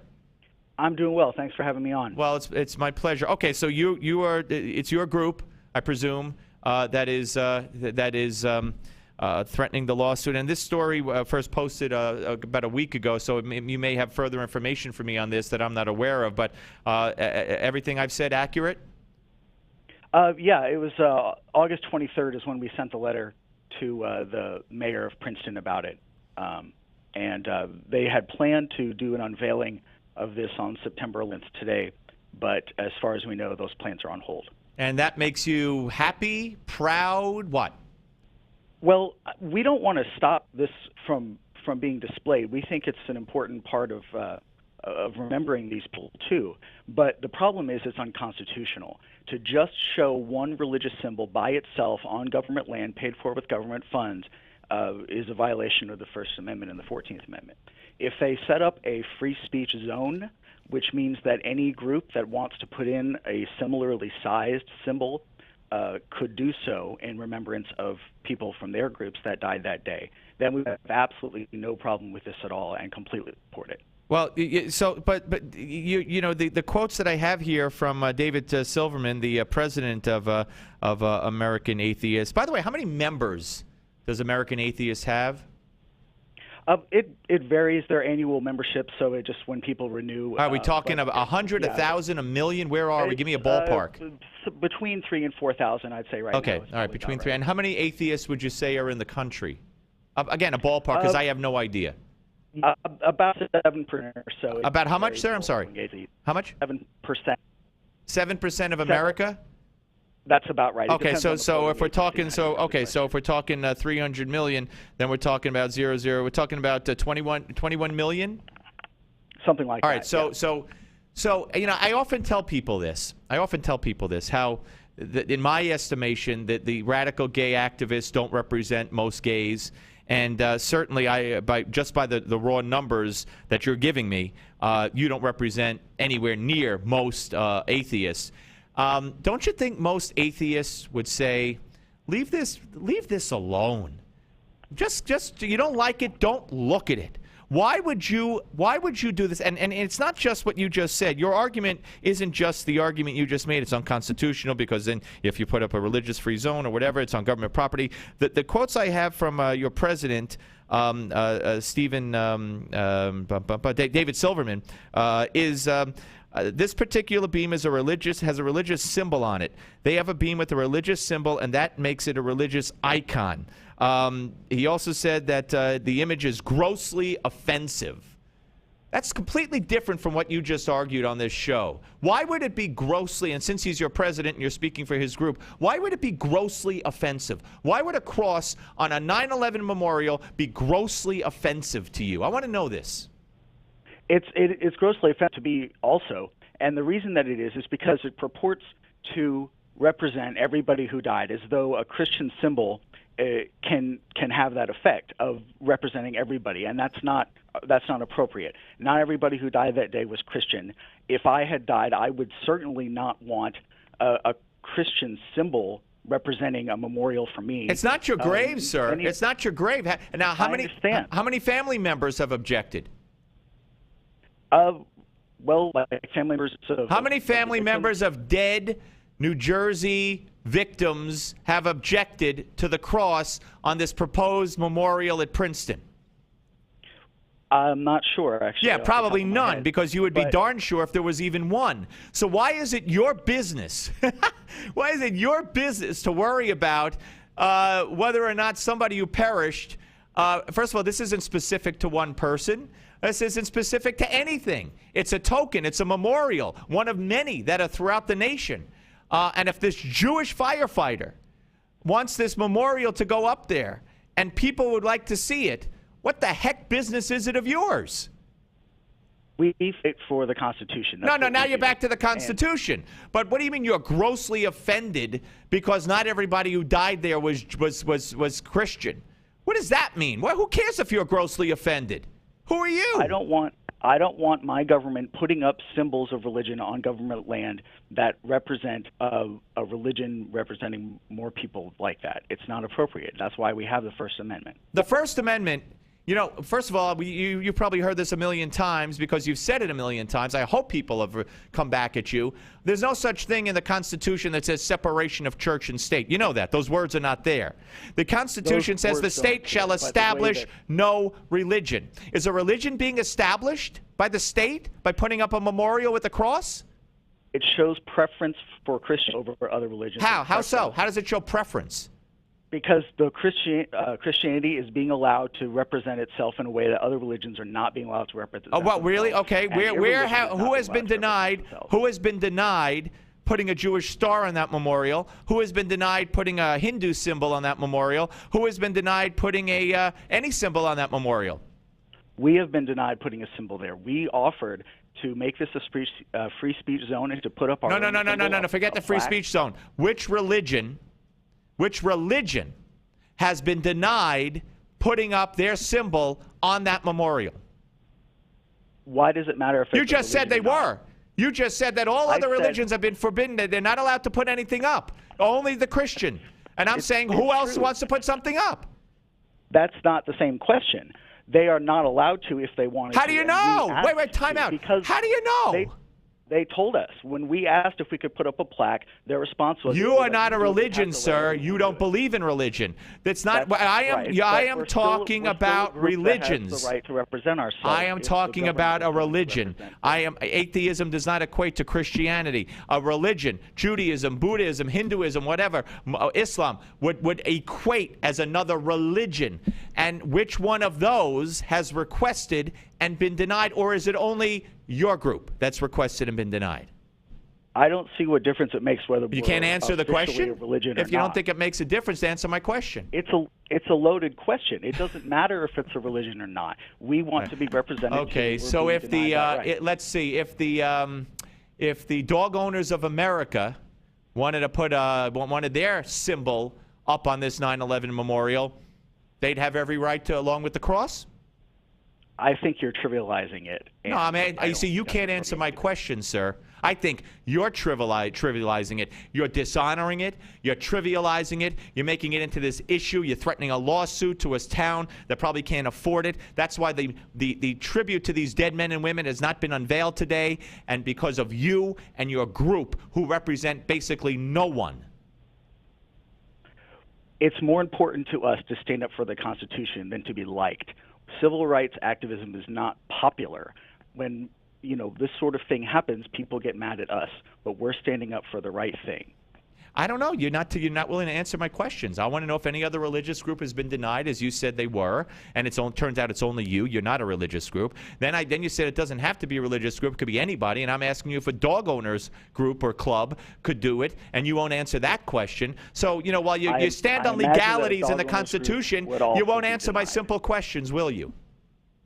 I imagine that a dog owners group would also be there. Denied, you go. But not on the same basis. Okay, but you think they have the right, is what I'm saying. I think that as representing atheism, that we have the right because it represents non-religion, which is equivalent, is on par with the various other religions. Oh, so non-religion. Wait, let me get the ho. Is this in the Constitution or is this your opinion? There's plenty of court precedent that says that we have the same rights as a collective. No, that says that you are just the same as a religion, even though you're specifically again not a religion, even though you specifically don't believe in religion. How on earth are you like a religion? Just because we don't believe in anything supernatural doesn't mean that we don't have the same rights as everybody else. Why would you want it? Why would you want to come anywhere? Then why would you want to come anywhere near a memorial, a tribute? This is about people who died. People who weren't. Men and women who left their little loved ones. Were not Christian, and it's not fair, and it's not right. Oh, and now you're back to that argument, and I'll ask you again: which Jews, Muslims, Hindus, or which Jew, Muslim, Hindu, or Buddhist, or anybody other family has complained that it's not fair, and they want a Jewish star, they want a Hindu symbol, and your answer was none. So what do you mean it's not? Who are you to say it's not fair? So, okay, let's put it this way: say we're talking about a segregated town in the South, 60s ago. Sir, we're not talking about a segregated town in the South. We're talking about a memorial to the 9/11 victims. That a Jewish man wants to put a cross, and you can't take it. Your organization says it's grossly offensive. It's offensive to represent non-Christians with a Christian symbol on government land. It's none of your business. Let the families let the family members of the dead who would be offended, let them come forward and speak out. Otherwise, you know what you should do? You should say, there are men and women who lived in Princeton who are now dead. They have kids and families, and if this tribute wants to go up and the families are with it and they don't care about it and the town is with it, then why don't you just turn a blind eye and go on to the next thing that you find grossly offensive, anything doing with religion? Why don't you leave this fireman and this town and this memorial alone? Because it's unconstitutional, and we can't in good conscience do that. Yeah, okay. All right, well, listen, I do appreciate you coming on and giving your point of view and putting up with me, Dave. Sure. No, I appreciate it, too. Thank you. All right, thank you. Dave Muscato, ladies and gentlemen, Public Relations Director at American Atheists, which, by his own count, has several thousand, did he say, a few thousand members, and he claims that 7% of the population, which I figure would be 21 million people, are atheists. I don't buy that, but they may not believe in anything or go about not practicing. But when push comes to shove, I'll bet they say they have faith. But let's, by his numbers, could someone figure out, someone smarter than me right now, we'll tell you after the break, what percent 7,000, I got 7 here somewhere, so let's say 7,000 out of 300 million is. I mean, very, very as insignificant as could be. All right, I want to know what you people think about this. Am I wrong? Was I disrespectful? Or is he making this up as he goes along? And should he just bud out? 855-777-9660, 855-777-9660 on the Steve Malzberg Show on Newsmax TV and radio. The Steve Malzberg Show.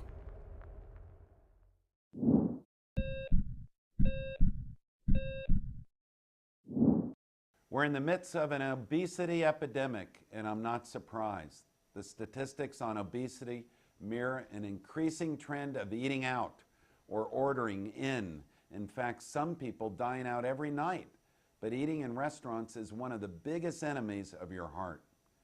When you're in a restaurant, you don't really know what you're getting, and the calorie counts of many restaurant dishes are astronomical.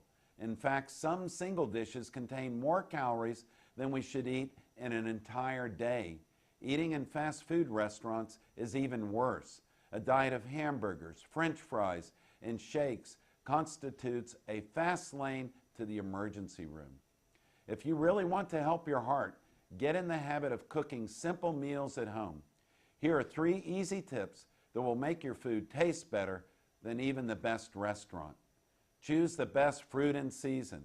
Your local farmer's market is a great place to start. It will probably still cost less than that pie you were thinking of buying. Get in the habit of using fresh herbs. You can use them in egg white omelets or dust them on the fish you grill or bake. And for a light dessert, choose a square or 2 of dark chocolate that you and your spouse can enjoy. There are lots of ways to make your heart healthy, but there are also lots of ways to damage it. That's why I wrote Fix It, Dr. Crandall's 90-day program. In it, I'll tell you how to kickstart your metabolism every day, how to pick the best diet for you, how to stop hunger from sabotaging your diet, the 7 superfoods for your heart. I'm Dr. Chauncey Crandall, and thanks for watching this Heart Health Minute.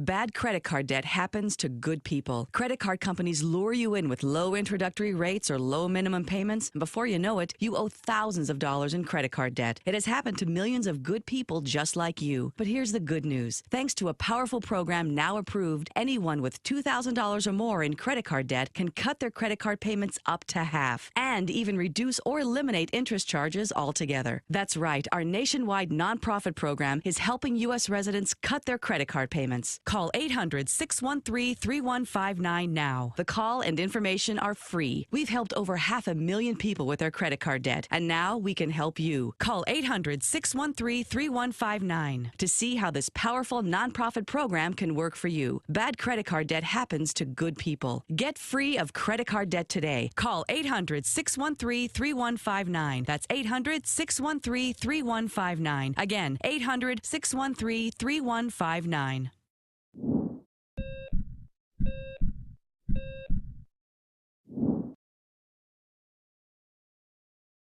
Heart disease is the biggest killer disease in America, and this doesn't surprise me. We are addicted to starches, sugars, fatty meats, and salt. People who live in countries with little heart disease eat very differently. One way some people stay heart healthy is by following what is known as the caveman or Stonehenge diet, so named because of its similarity to the way our prehistoric ancestors ate. People who follow this type of diet live off local fruits and root vegetables and get their protein mostly from fish and wild game they shoot themselves. Now, since most of us don't hunt or fish for all our protein, here are some simple tips on how you can start to eat like a caveman, modern day style. First, fill up on fruits and vegetables. Eat them first and you'll be less hungry. Feast on fish, which is rich in nutrients but not in calories. Choose fatty fish like mackerel, herring, sardines, and salmon, which are rich in heart-healthy omega-3 fatty acids. Get out and go for a walk. Remember, our ancestors were hunters and gatherers, so they didn't spend their time sitting in front of a TV or computer all day. If you live more like a caveman or a cave woman, your heart will love you for it. I'm Dr. Chauncey Crandall, and thank you for watching this Heart Health Minute. Remember, it's never too late to prevent or reverse heart disease. Right now, I invite you to discover your own risk for heart disease or even a heart attack by taking my quick, free online quiz at www.simplehearttest.com.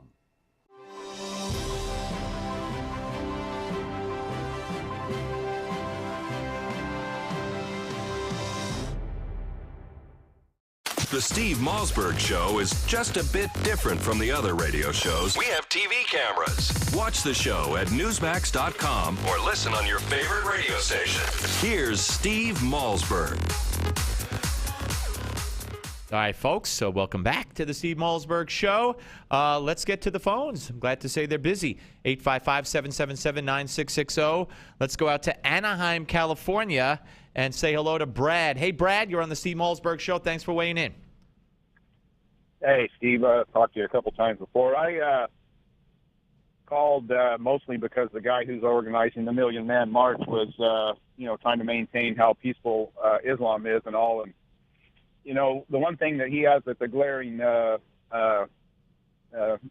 contradiction to his statement is after the 911 attacks and all, you didn't hear hardly a whisper from the mosque, from the organized Muslims. I mean, there was a very small little, yeah, we condemn it or whatever, but by and large, they were silent.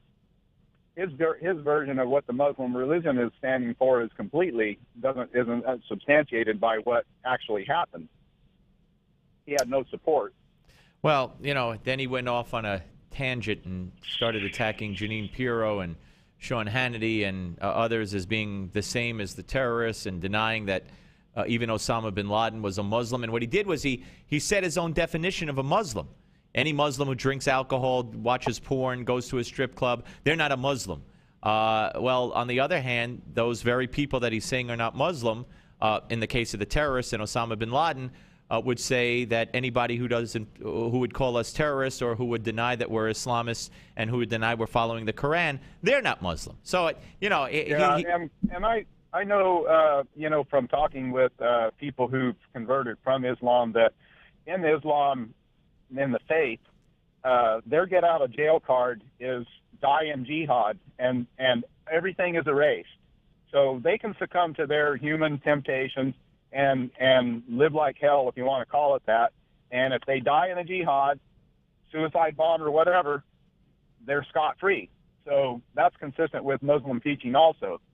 Yeah. All right. So, well, the guy's just trying to paint a picture of that's not well, true. yeah. Now, this other guy. Yeah. Oh, the atheist guy. Yeah. That was just on. He doesn't seem to realize that his argument cuts like a two-edged sword.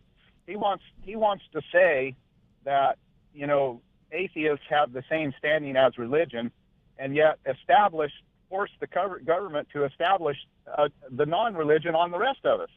Yeah. Yeah. First of all, putting up a symbol in a thing is not establishing a religion.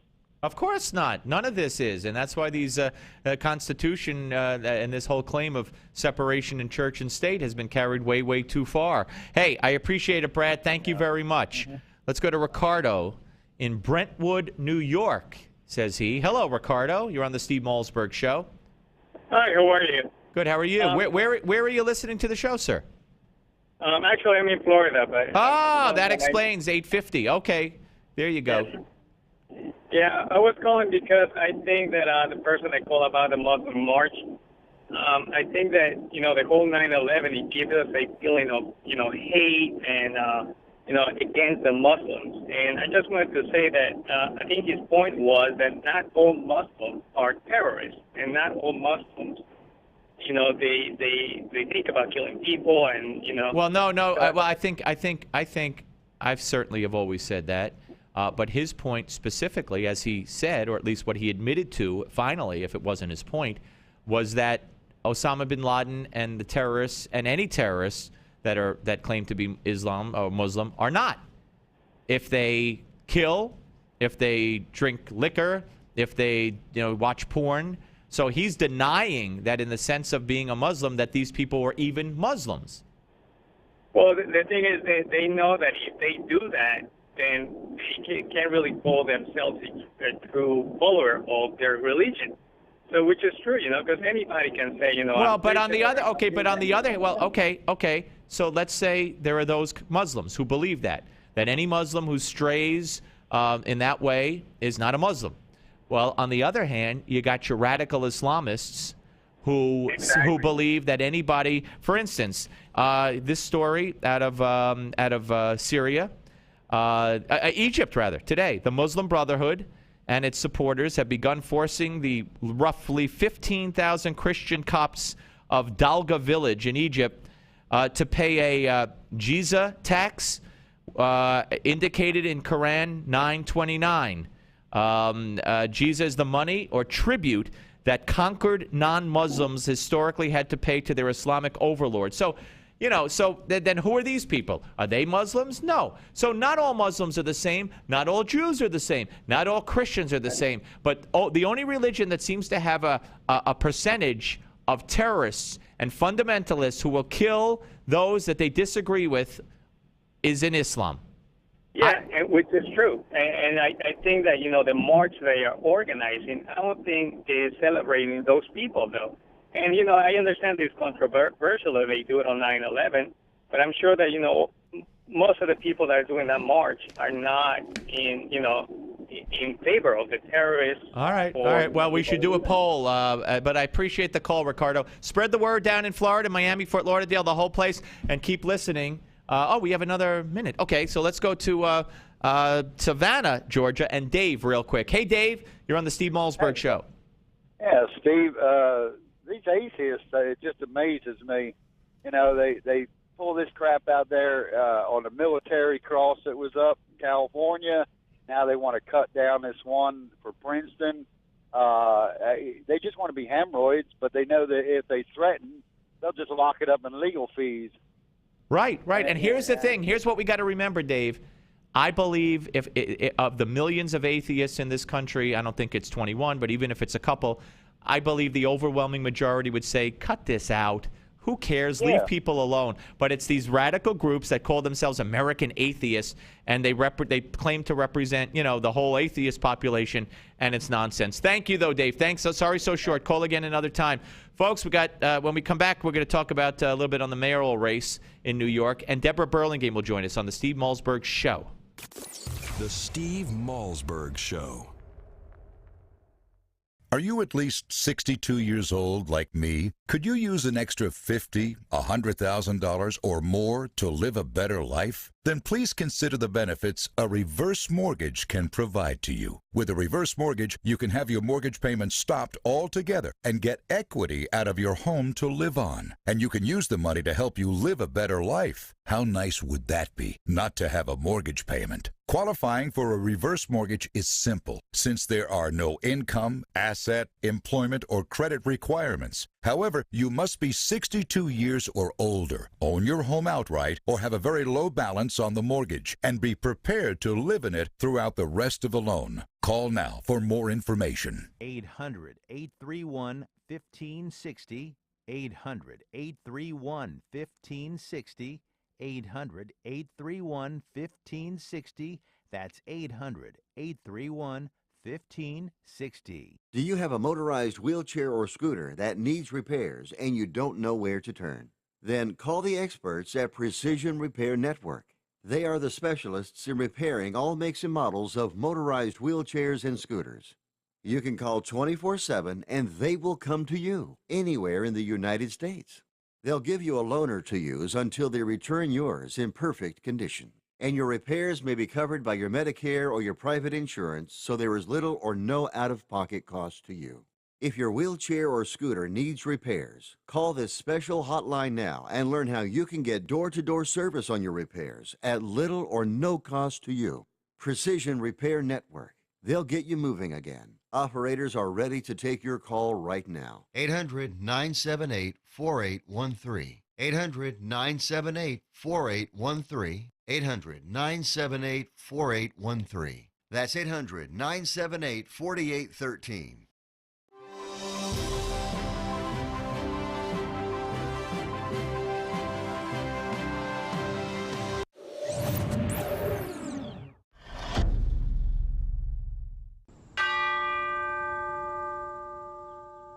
President Obama and the First Lady, along with Vice President Biden and Mrs. Biden, observe a moment of silence on the White House lawn this morning in Washington, D.C. Hello and welcome to your Newsmax Now update on this, the 12th anniversary of the terror attacks of September 11th, 2001. I'm John Bachman.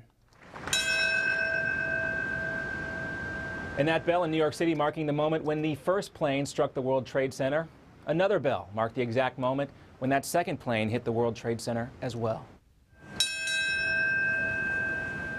Mayor Michael Bloomberg, Governor Andrew Cuomo, New Jersey Governor Chris Christie, and former New York Governor George Pataki were among those on hand to mark this special and solemn day at Ground Zero. Meanwhile, back in Washington, the president joined Defense Secretary Chuck Hagel and General Martin Dempsey, chairman of the Joint Chiefs of Staff, to lay a wreath at the Pentagon and stand for another moment of silence to mark the exact time when American Airlines Flight 77 struck the Pentagon. Let us have the wisdom to know that while force is at times necessary, force alone cannot build the world we seek. So we recommit to the partnerships and progress that builds mutual respect and deepens trust and allows more people to live in dignity, prosperity, and freedom. And so even in that speech, the president is still hedging his bets, making a push for diplomacy and at the same time leaving the door open for possible military action in Syria. That message, of course, similar to what we heard from the president last night as well in a much anticipated national address. Mr. Obama said the U.S. has a unique obligation to prevent another chemical weapons attack like the one in August that he says killed more than 1,400 men, women, and children. The president also tried to address the fears of many Americans that U.S. military intervention would escalate, leading to another war in the Middle East. And he promised that he would not put American boots on the ground in Syria. In that speech, Mr. Obama also said he is willing to let these new diplomatic developments play out, but he warned he will not wait very long. And Secretary Kerry heads to Geneva, Switzerland tomorrow to meet with Russia's foreign minister to work out details of that plan. Congress has now delayed a vote on a resolution authorizing a strike on Syria that would give the diplomatic solution a chance. Secretary of State John Kerry warns, though, it will not be easy for this Russian plan to put Syrian weapons under international control to work. That has to be real, has to be measurable, tangible, and it is exceedingly difficult. I want everybody here to know to fulfill those conditions. And coming up next on your Newsmax Now update, the results are in from the New York City mayor's primaries. See just how bad they were for disgraced politicians Anthony Weiner and Eliot Spitzer. Plus, we have a Newsmax exclusive with former Speaker of the House Newt Gingrich, why he considers these new diplomatic developments in Syria ironic.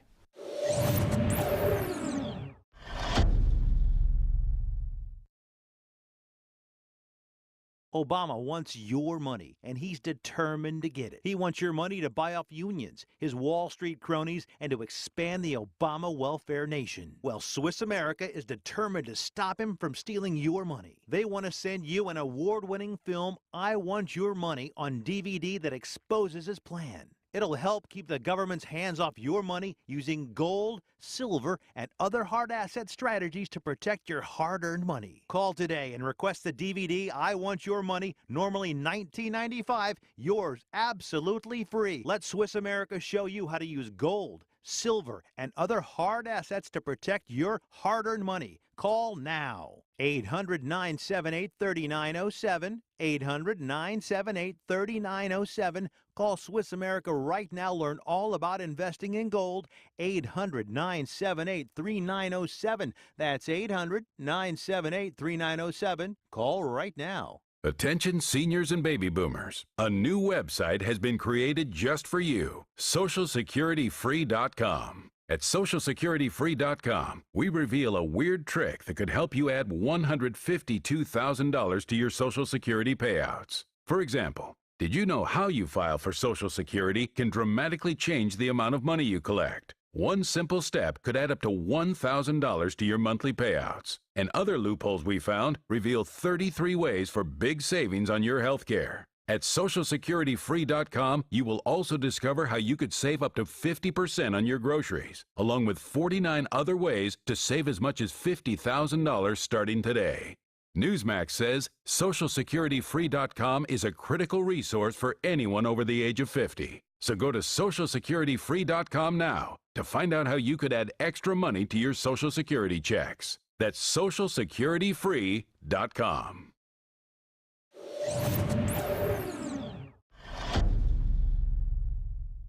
And welcome back. Voters in New York send a clear message to disgraced politicians Anthony Weiner and Eliot Spitzer. Both were looking for political comebacks after getting caught in sex scandals. Spitzer lost his race for the Democratic nomination for comptroller, and Weiner won only about 5% of the vote in the Democratic mayor's primary. Democrat Bill de Blasio and Republican Joe Lotto won their respective primaries in the mayor's race, but it will take a few days to figure out who exactly is going to face each other and if a runoff is needed. And during a Newsmax exclusive, we talk with former Speaker of the House, Newt Gingrich, about Syria and why he calls this new diplomatic development ironic. The Russians have taken a positive step. I suspect they have privately put enormous pressure on the Syrians. And as a result, the Syrians have said they would go along with it. And for more of our exclusive interviews and content, stay with Newsmax.com. This has been your Newsmax Now update for September 11th. I'm John Bachman. Take care. Are you ready? 5, 4, 3, 2, 1. Broadcasting live from the Newsmax studios, this is the Steve Malzberg Show. Be a part of the action by calling 855-777-9660. That's 855-777-9660. Or email Steve at malzbergshow@newsmax.com. Here is Steve Malzberg. Hour number 3 of the Steve Malzberg Show on this 9/11. Coming up in just a little while, we will speak to the sister of the pilot of American Airlines Flight 77, which crashed into the Pentagon back on 9/11 12 years ago today. Debra Burlingame, the sister of Charles Chick Burlingame III, will join us. She has done such amazing work over the years in trying to combat terrorism and put together proper memorials, and she always tells it like it is. She will join us. We'll also talk to the author of Holocaust survivor, the author of a book which documents their survival as Holocaust survivors. It's an amazing story, as you might expect. And then we'll finish up the hour with Tim Brown, retired fire department, NYFD, former detail to the Mayor's Office of Emergency Management. He was at both towers when they collapsed. And, of course, the New York City Fire Department lost 343 members on that day. 343 firemen, 23 NYPD police officers, 37 Port Authority police officers, 15 EMS workers, and 3 court officers, all killed in the terrorist attack at the World Trade Center that day. Yesterday we had a mayoral primary, 2, Democrat and Republican. Several elections were held yesterday in the primaries in New York City. And in the mayor's race, on the Democratic side, Bill de Blasio emerged victorious. He is right on the 40% borderline. Right now he has 40%. That would avoid a runoff with the second-place finisher, Bill Thompson. But there's a lot of absentee ballots that have yet to be counted. So it's de Blasio. If he falls under 40% when they count those absentee ballots, then there'll be a runoff. On the Republican side, Joe Lotto, the former deputy mayor to Mayor Giuliani, former head of the MTA here in New York City, he's the Republican nominee. He will be the Republican candidate for mayor. Eliot Spitzer, the former governor of New York and former attorney general, who resigned from the governor's mansion in disgrace in a prostitution scandal. He tried to become the New York City comptroller. He gained 48% of the vote, but he lost to Howard Stringer, the Manhattan borough president. And in the mayor's race on the Democratic side, remember little Anthony Weiner? Little Anthony Weiner got himself 4.9% of the vote, finishing in 5th place. He couldn't even get into his own party to make his concession speech.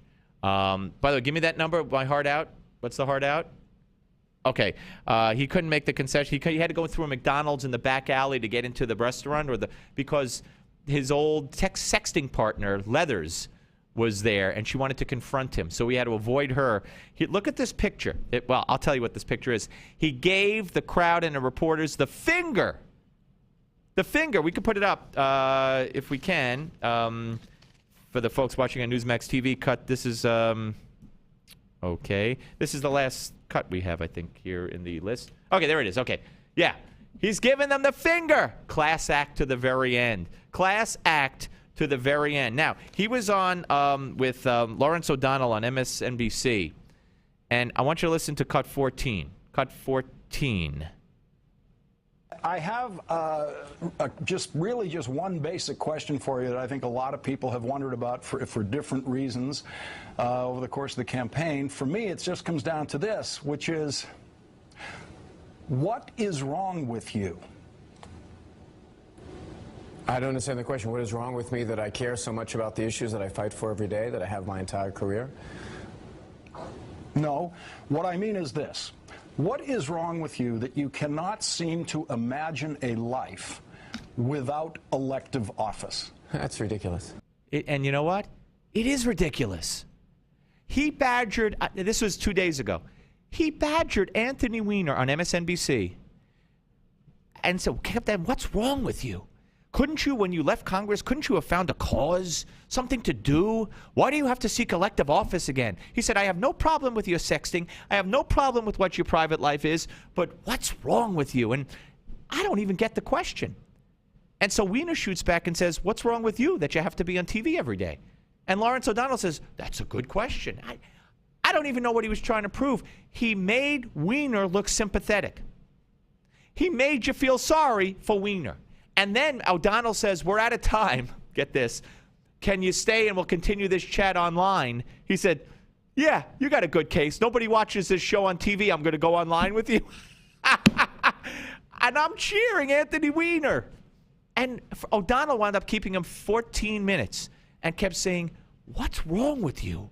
Why do you have to be in public office? And I'd say, what kind of question is that? You're going to ask that of Hillary Clinton? Of Barack Obama? I don't get it. All right, we're coming back. Debra Burlingame will join us on this very solemn day, 12 years after the attacks on 9/11. And it's all happening right here on the Steve Malzberg Show on Newsmax TV and radio. The Steve Malzberg Show.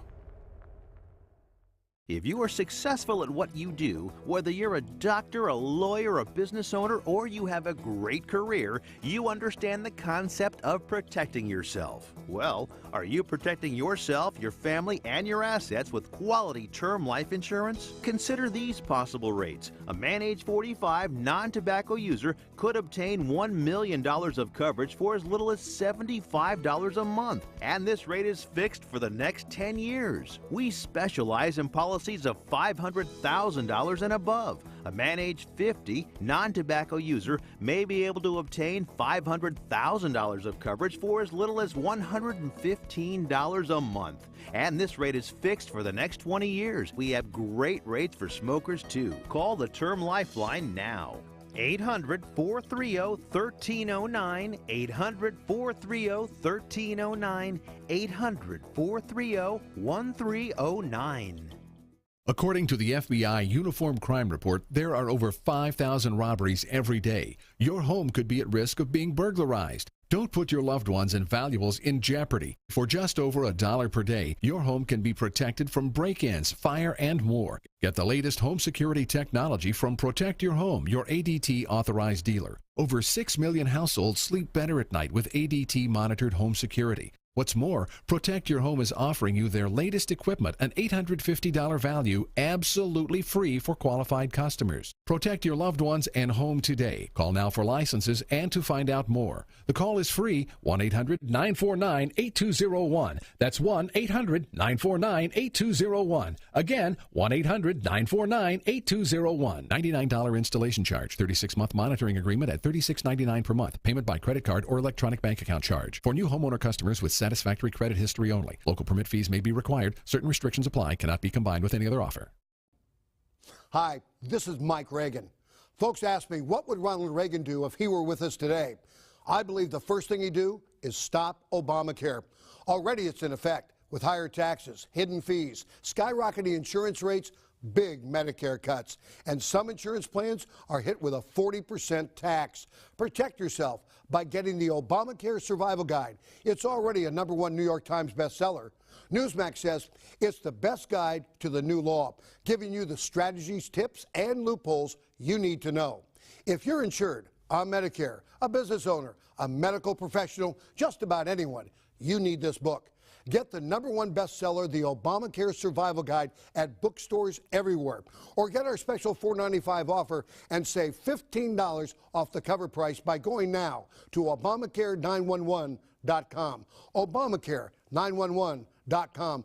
That's Obamacare911.com. Hi, this is Mike Reagan. Folks ask me, what would Ronald Reagan do if he were with us today? I believe the first thing he'd do is stop Obamacare. Already it's in effect with higher taxes, hidden fees, skyrocketing insurance rates, big Medicare cuts, and some insurance plans are hit with a 40% tax. Protect yourself by getting the Obamacare Survival Guide. It's already a #1 New York Times bestseller. Newsmax says it's the best guide to the new law, giving you the strategies, tips, and loopholes you need to know. If you're insured on Medicare, a business owner, a medical professional, just about anyone, you need this book. Get the #1 bestseller, The Obamacare Survival Guide, at bookstores everywhere. Or get our special $4.95 offer and save $15 off the cover price. Scroll down now to claim your copy of Obamacare Survival Guide for the special internet offer of only $4.95.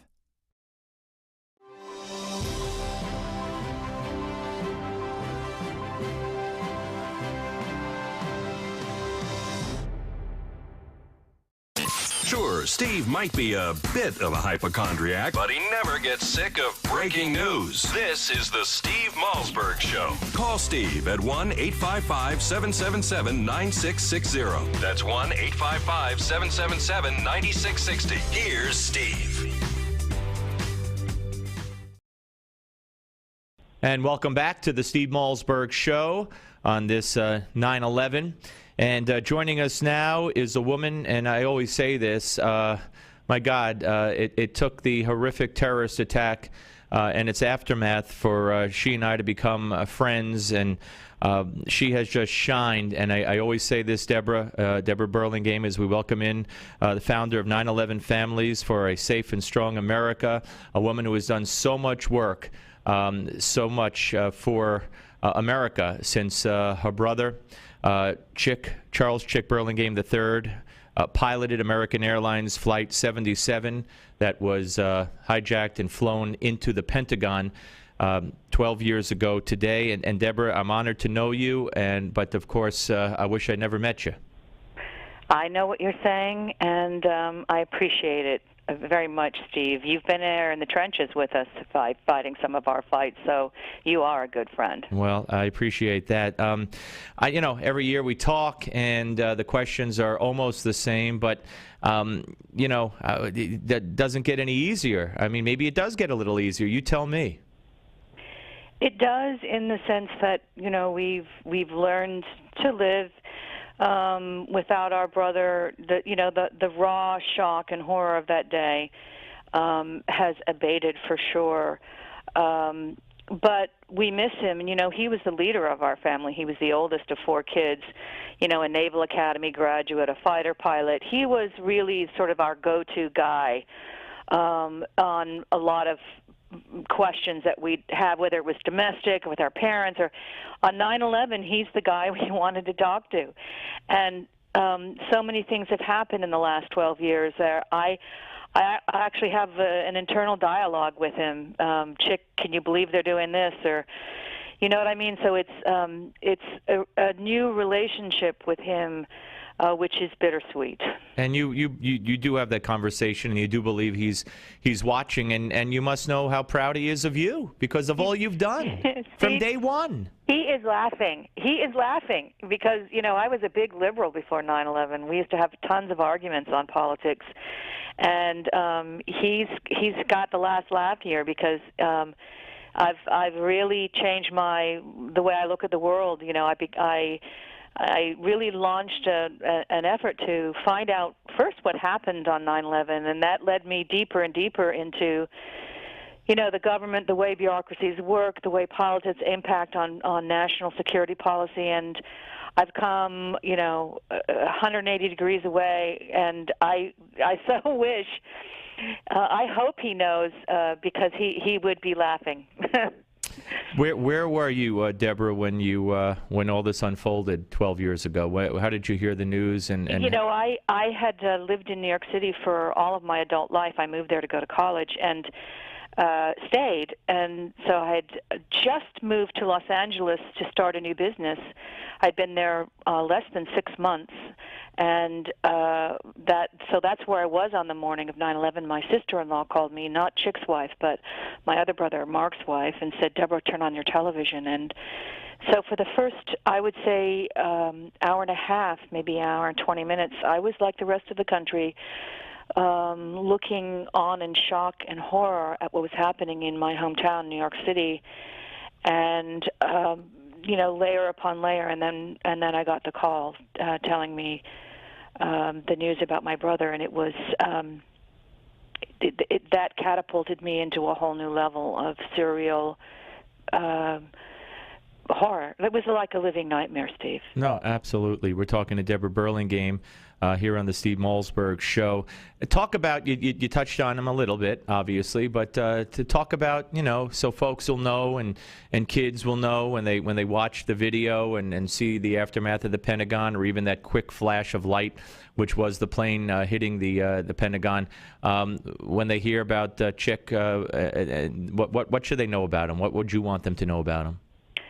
Well, he was a patriot. You know, he spent 8 years as a carrier-based elite naval aviator, and then another 17 as a reservist for the Navy. He actually volunteered for the Gulf War, and he worked at the Pentagon. So the plane hitting there was, my father worked there as well. That was one of his last duty assignments before he retired from the Air Force. We lived in D.C. In the mid-'60s, so that was really hard. But Chick, you know, he was an Eagle Scout. He was an all-American kid. And I would tell people, you know, when you see that plume of smoke, that black smoke, it's black because that's what jet fuel looks like when it ignites. 50,000 pounds of jet fuel. It was a fully loaded plane. And I think they should remember that there were 8 children on that plane, 3 11-year-olds, and a 5-year-old, a 3-year-old. There were 5 children on that plane. There were 8 kids that were killed overall in 9/11. The others were on the other planes. But 40% of the Pentagon was destroyed or damaged by the fire, and which raged. And they should know that this was a savage act. The scene in New York City, you know, if you've never been to New York City, you have no idea how huge the Twin Towers were. They were 212 floors, each floor 1 acre. So it was 220 vertical acres. And it wasn't just the towers went down, it was 7 huge buildings, skyscrapers. And so this was a very brutal and savage act by people who are not done. They view this as a war of generations. They've been fighting it for 1,400 years, and they plan on fighting it long after we're gone. So get to know who they are, read about who they are, what their history is, and why there is a battle inside the Muslim world for, you know, who will win that battle depends I think mostly on the Muslim world, but we have to support the right side. And so I urge young people to read up on this and not accept glib terms like moderate Muslim, extremist Muslim. Read your history and find out for yourself, because these labels are misleading. And Deborah, I was going to ask you, and you brought it up, you went there first. I was going to ask you, you know, you've been in the trenches, like you said. I've been fortunate enough to join you on some aspects of that, but I was going to say, where are we? I mean, you know, you look at this world 12 years later, and you don't even have to wait till today. You could have looked at it a few years back or years before then, and how we've bent over backwards, how we've gone in the completely opposite direction from where anybody could have imagined, how we've acquiesced to pressure groups so the FBI can't do their job in fighting terrorism, how, you know, if God forbid you want to profile people most likely to bomb you, you're called a racist or a homophobe, not a homophobe, but a xenophobe or whatever it is. I mean, could you ever have imagined 12 years after that moment that we'd be in this position? No, because I wouldn't have imagined, I wouldn't have known what to imagine, because on that morning I didn't really know who Al-Qaeda was. I remember going to the bookstore within days of this attack to buy a book about the Taliban. I didn't know who they were either. So, but I would say that, you know, it has been a long journey for me, you know, finding out what this is. And I would caution people, you know, the Muslim Brotherhood has revealed who they are in Egypt. You know, they've always presented themselves as a, quote, moderate, peace-loving Muslims, blah, blah, blah. They're not. They are the political arm of Al-Qaeda. They have infiltrated our government at the highest levels in not only the White House, the Department of Defense, Homeland Security. They're everywhere, and they are the ones that have pressured our leaders and our top bureaucrats to scrub all of the training manuals that explain, you know, what this history is and what the threat doctrine is. So, and I just want to say, you know, you're not helping truly peaceful secular Muslims by falling into this political correct speech that, you know, Islam is a religion of peace. Well, guess what? Islam sometimes is the religion of peace, but then when it's not, it's brutal. But you have to understand why. So don't accept this political correctness. Don't be cowed by the term Islamophobe. Islamophobe is a made-up term by the Muslim Brotherhood to get you to shut up and to intimidate you. And I know you will never do that. And Deborah, always a pleasure to talk to you. And just keep up the good work, because you've done so much of it, you know, through the I can't believe 12 years. 12 years. And Steve, if I may, I always like on 9/11 to take the opportunity to thank the American people for all they did for us on that day, in the weeks and months and really years afterwards, especially our military.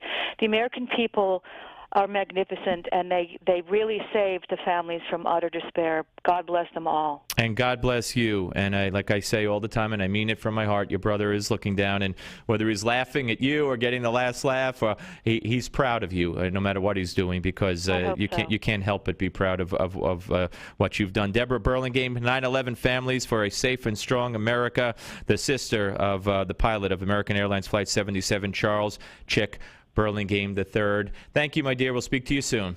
Good enough, Steve. Bye-bye. Debra Burlingame, ladies and gentlemen. And 855-777-9660, 855-777-9660. More of your stories. Where were you on 9/11? What are your memories? Where are we today? We don't know for sure what's going to happen in Syria, but how could we ever fight alongside Al-Qaeda in any way, shape, or form?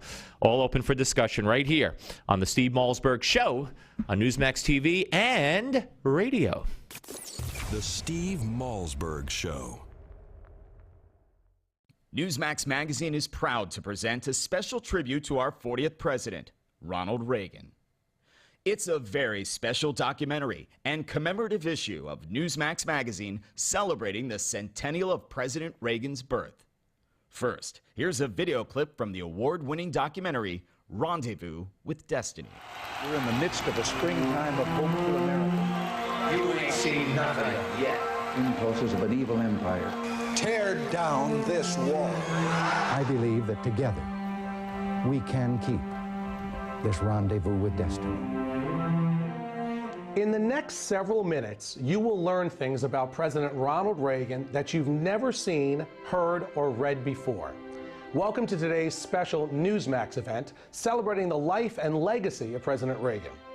During this historic presentation, we will commemorate President Reagan's storied life. We'll revisit his 2 terms in office and recollect his proudest achievements and greatest challenges. Ronald Reagan's life reads like a fairy tale of success stories. He was an accomplished athlete, an honored veteran, a famous actor, the governor of California, and of course, our nation's 40th president. He called himself a citizen politician and only entered politics when he warned government was gaining too much power. By then he was age 54 with a successful career behind him. Twice elected President of the United States, Ronald Wilson Reagan was a contradiction to some, once a Democrat, then a Republican, a champion of smaller government whose own government grew, a fiscal conservative who failed to balance the budget.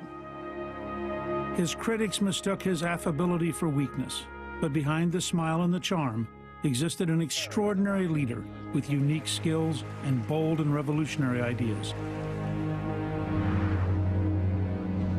We only had time to share just a few of the top defining moments in Ronald Reagan's presidency, but you'll get to see them all in Rendezvous with Destiny. By the way, the president's close relationship with the Pope is especially fascinating. You'll also learn how dealing with an alcoholic father helped shape Reagan's ability to negotiate. And if you ever wondered what the leader of the free world likes to get for the holidays, well, you'll find that out as well.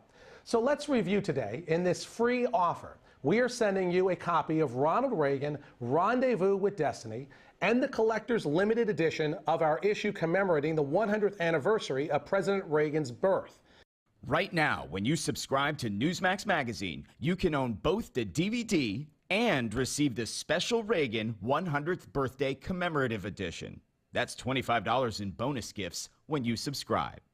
Go to newsmax.com/Reagan13 to subscribe today. Join the millions who read Newsmax Magazine every month. Hi, this is Mike Reagan. You need to watch out, because thousands of new Obamacare rules are currently being implemented, and few know what the law says or does. Listen to what Senator Max Baucus, one of the authors of the Obamacare law, recently said. I tell you, I just see a huge train wreck coming down, and I don't see any results yet. I just see a huge train wreck. He's right. So protect yourself from this train wreck. Get the #1 bestseller, the Obamacare Survival Guide. Newsmax says it's the best guide to the new law. Join more than 500,000 Americans who have their copy. Get the Obamacare Survival Guide at bookstores everywhere, or get our special $4.95 offer and save $15 off the cover price by going now to Obamacare911.com. That's Obamacare911.com. That's Obamacare911.com.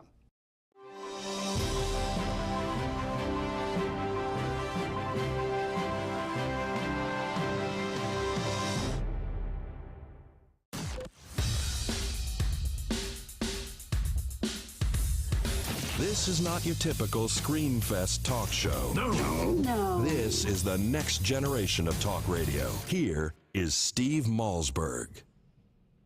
All right, ladies and gentlemen, welcome back to the Steve Malzberg Show. Coming up in just a little while, we'll have retired firefighter Tim Brown, who was at actually the collapse of both of the towers on 9/11, working in the Mayor's Office of Emergency Management with Mayor Giuliani at the time. And he'll be here to recount his story and give us an update on his efforts to make it right for firefighters who survived. But joining us right now, yesterday, the president mentioned the Holocaust in his speech. I've been critical of the speech, but I just point out that he did mention the Holocaust. And, there are fewer and fewer survivors of the Holocaust, and there are more and more Holocaust deniers, and that's why the book that I'm holding in my hand, We Got the Water, Tracing My Family's Path Through Auschwitz, is so vitally important and relevant.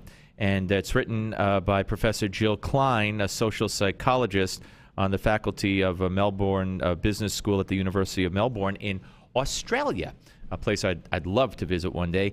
And we welcome in Dr. Klein, who wrote this book. and basically recounts the true story of the Klein family and her relatives, including her father, who also joins us, Gene Klein, who himself is a Holocaust survivor. So let me say hello first to Jill. How are you, Jill? Good. How are you? Fine. And let me say hello to your dad. Hi there. How you doing? I am fine, sir. How are you? I'm doing fine, thanks. I got to tell you both. My son, at our synagogue several years ago, his Hebrew class was visited by a Holocaust survivor, and he had come. I mean, he just came away riveted, just riveted. And I know you both go around the world and talk about this. I want let's start maybe at the beginning. Jill, if you could just briefly talk about what led you to writing this and what the family went through, the basic abbreviated version of the family's story. Okay, sure. Well, I was motivated to write it because I grew up, hearing these stories and asking lots of questions of my dad and his sisters, and I knew from hearing about what had happened to them that it really should be documented. It really should all be written down. So it's been a 15-year project because it's not like writing a novel. I mean, every sentence I had to make sure it fit with what actually happened to them. So it was a lot of work and took a lot of time, but I'm thrilled that I got it done. Basically, the story is that my dad and his family were in Hungary. In 1944, that's when the Hungarian Jews were taken, because it appeared that the Hungarian Jews were safe, but then, because Hungary was basically on the side of the Germans, and part of the deal was that the Jews stayed put. And then Hungary looked at switching sides in the last year of the war, and Germany realized what was happening, and they basically overran the country overnight. And so the Jews in Hungary went from being reasonably safe to not at all safe. And so my dad and his family, and his nuclear family was his mom and dad and his two older sisters, Lily and Oli, and they were rounded up and taken to Auschwitz with all the other Jews in their town. And my dad was in Auschwitz for a few weeks and then was shipped out to a slave labor camp where he was carrying very heavy steel rails for some railroad construction. And his sisters and mother actually got to stay together, and they worked in munitions factories where the work was relatively easier to do than what my father was doing, but it was still very rough. Right. And they were constantly getting bombed or the area was getting bombed by Allied bombers. So that was very tough for them. And then my grandfather, my dad's father, was actually killed upon arrival in Auschwitz. Well, it's interesting. I mean, the name of the book, and maybe people who haven't seen the book or held it don't understand. We Got the Water. And why don't you, Gene? Why don't you tell us what that means? The We Got the Water. We Got the Water. Well, this was a statement by my older sister Lily. And it was well known by the time the Hungarian Jews were taken to be killed that a lot of camps, extermination camps, they told the people they wanted to kill that you're going to be taking a shower, then we're going to feed you, and of course gas came out of the showers and killed you. And so when they were transferred from one location to another and they were told they're going to be taking a shower, of course everybody was frightened. But when they went into the shower room, water came out, and my older sister said, "We got the water," which was, we survived. You were spared at that point, yeah. Right. I don't know where to start, obviously, in a short interview with a Holocaust survivor. First of all, how old are you, sir? I was 16. Now I'm 85. 85. Okay, you sound great, and God bless you. He's in good shape. You sound like you're in real good shape, mentally, and if you say physically, I'll believe you. Yep. You know what interests me? One of the things that interests me is the gray papers. I wasn't aware of the gray papers. These were newspapers that had poems and stories mocking the Nazi guards that were written by the Jews of the Holocaust. Well, so this was something that my Aunt Oli and Aunt Lily did. So they worked in this munitions factory on the night shift, and on the day shift, some POWs were working. And so the POWs were able to leave them little slips of paper that they could use. And they actually made diaries when they were in the camps, too. Which helped you with the book. Oh, definitely, definitely. But with the gray papers, what they did was they got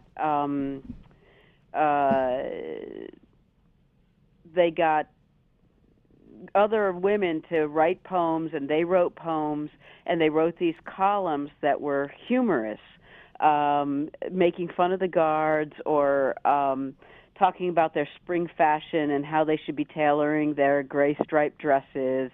Or they had the menu for the next week. You know, Monday will be potatoes with water, and Tuesday will be water with potatoes. Well, how did they hide that from the Nazis? Well, they didn't make it very public. They wrote it in their bunks in their barracks.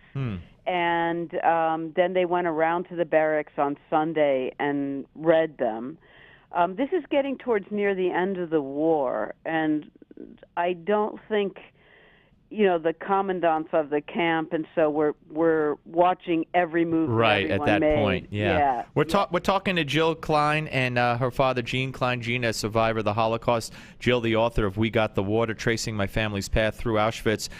Gene, what message when you talk to youngsters or to adults around the world, what message do you want to get out most? What do you want to leave them with when they come away from hearing you speak? Basically, never give up. You find yourself in a situation, especially being a teenager, that it's really, you're torn away from your family, from your home, from your education, and you see death all around you, and it's so easy to just give in and give up, and then you die, and your troubles are over. But you really have to set yourself a goal to survive. And in my case, I had two goals, which I thought about every night before I went to sleep, exhausted, and every morning when I woke up to march out for the slave labor. And that was, I know my father is killed, and I have no idea where my mother and two sisters are. Suppose they survive and I die. How terrible it would be if they come home after the war and no father and no only son in the family. It would be awful. And the other thing was, if the Nazis kill me, they win. If I stay alive, I win. So I had to break this down on a daily, basis to deal with this horror, because it's just so awful to every time you wake up, you see all the dead people who died during the night. Sure. And you just have to keep fighting. And Jill, briefly, your purpose in writing this. I mean, I know your sister's diaries, your sister's, Lily's diaries, your aunt, I believe, are on display at the U.S. Holocaust Memorial Museum. Your purpose in writing this is, like you said at the beginning, to document it all and to have it there with the dwindling survivor population, right? Well, that's right. And the other thing is that the fact that three siblings survived in one family was a very rare event. Absolutely. And when I started working on this, and actually until a year ago, all three of them were still alive. Unfortunately, my Aunt Lily died just before I published the book. But I felt like I was in a very unique position, that I had these three family members, three close family members, all still alive, all with fantastic memories. And I needed to, take that opportunity to tell their story. Well, folks, We Got the Water, Tracing My Family's Path Through Auschwitz. Jill Gabriel Klein is the author, and sir, both of you, but Gene, I wish you certainly all the best in a new year, health and happiness, and keep on being out there and telling the story, and you're doing a wonderful thing by doing that, and God bless you, sir. Thank you so much, and I'm planning to do it for the next 50 years, although I doubt if I live that long. Well, next time you're in New York, please look me up, Jill and Gene, and I'd love to have the honor of shaking your hands, both of you. Oh, we would love so much. Thanks All so right. much. My pleasure. Take care. That's Jill and Gene Klein. Just amazing. Just amazing.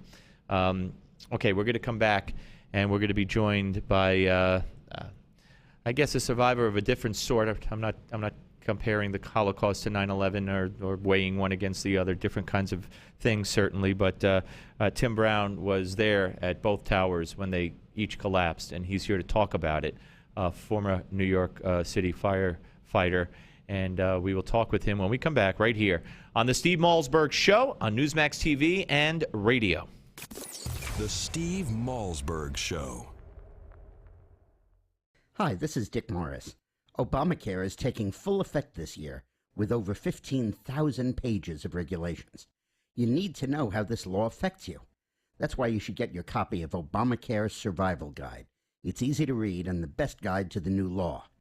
Even if you're currently insured or a senior on Medicare or a business owner, a medical professional, or really any citizen, you need the Obamacare Survival Guide. In it, you'll find about hidden taxes, fees, and fines, including a 40% tax on some health plans. I warned you about Obamacare. It's rationing, Medicare cuts, and will trigger doctor shortages. Now the Obamacare Survival Guide gives you the simple steps to protect your family. So get the Obamacare Survival Guide at bookstores everywhere. It's already a #1 Amazon bestseller. Or get our special $4.95 offer and save $15 today by going to Obamacare911.com. Obamacare911.com. That's Obamacare911.com. In 2013, half of your friends, family, and neighbors may lose their jobs, and you may be forced to watch helplessly as you are robbed of 90% of your life savings, all while your home's value is eradicated. Controversial economist Robert Wiedemer believes we will soon stare down a secret crisis that will rival the Great Depression. It was Wiedemer's 2005 book, America's Bubble Economy, that warned of coming meltdowns in our housing and stock markets. Washington did not heed his call, and folks on Main Street lost $50 trillion from the recession. His New York Times best-selling book, Aftershock, predicted our federal debt and dollar would be the next bubbles to burst. And now Robert Wiedemer has released a startling video with shocking evidence the powers that be have tried to ban. But that hasn't stopped 50 million people from getting the truth. Join us at Aftershock2013.com. Aftershock2013.com. Attention hip implant patients. Are you in constant pain? Have you received a letter from your doctor about your implant? Have you had or need a revision surgery? Do you have high levels of metal, chromium, or cobalt in your blood? Over 90,000 hip implant devices have been recalled due to defects and failures resulting in revision or replacement surgery. If you have a recalled hip implant, you may be entitled to substantial financial compensation. Call 800-460-0920 to see if your implant is affected by the recalls. If you or a loved one has a defective or recalled hip implant, you may be entitled to substantial financial compensation. Call 800-460-0920. That's 800-460-0920. Protect your legal rights today. Call 800-460-0920. This is an advertisement, not valid in all states. Paid non-attorney spokesperson. iLawsuit.com is an advertising group that represents lawyers advertising their services and is a free matching service for consumers. It is not a law firm or lawyer referral service. Hi, I'm Joan London, and if you're worried about your parent or a loved one living alone like I was, and you want reliable senior care information, then call A Place for Mom, the nation's largest senior living referral service. You'll get free information on assisted living, Alzheimer's care, nursing homes, even important financial information. They had obviously researched every place, not just given me names. Really? Yeah. They found me a place for what she could afford, and it was magnificent. We're now very confident that she's safe, and they just helped every step of the way, and I can't thank them enough. So if you're struggling to find reliable senior living information, call A Place for Mom. This is a free service, and you can trust them to help you. If you're struggling to find reliable senior living information for your mom or dad, then call or go online to get the free help you need during this turbulent time. Call now, 800-908-1254, 800-908-1254. Don't complain about your cable bill going up and up and up. Do something about it. Grab a pencil and jot down this special number, 1-855-625-MY-TV. The more cable TV rates go up, the better digital satellite TV looks. So cancel the cable and get more of your favorite channels in 100% digital quality for less money. Call 1-855-625-MY-TV. Right now to sign up for packages starting as low as $19.99, and there's no equipment to buy. You get free HD TV upgrade, a free DVR upgrade, and free professional professional installation. You control what you watch when you watch it. Record your favorite shows. Pause and rewind live TV. Even skip the commercials. Watch local channels too. At just $19.99, what are you waiting for? Pull out your major credit or debit card. Call 1-855-625-MyTV. 1-855-625-MyTV. Cancel the cable, cut costs, and get more. 1-855-625-MyTV. 1-855-625-MyTV.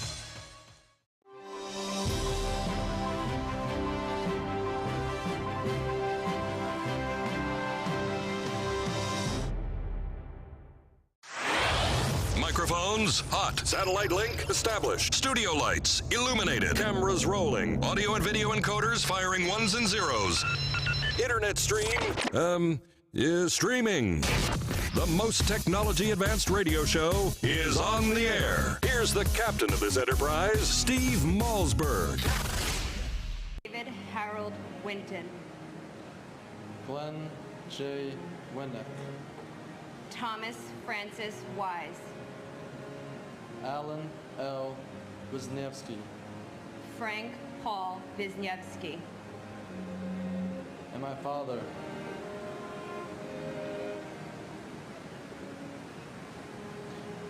Wayman Wang.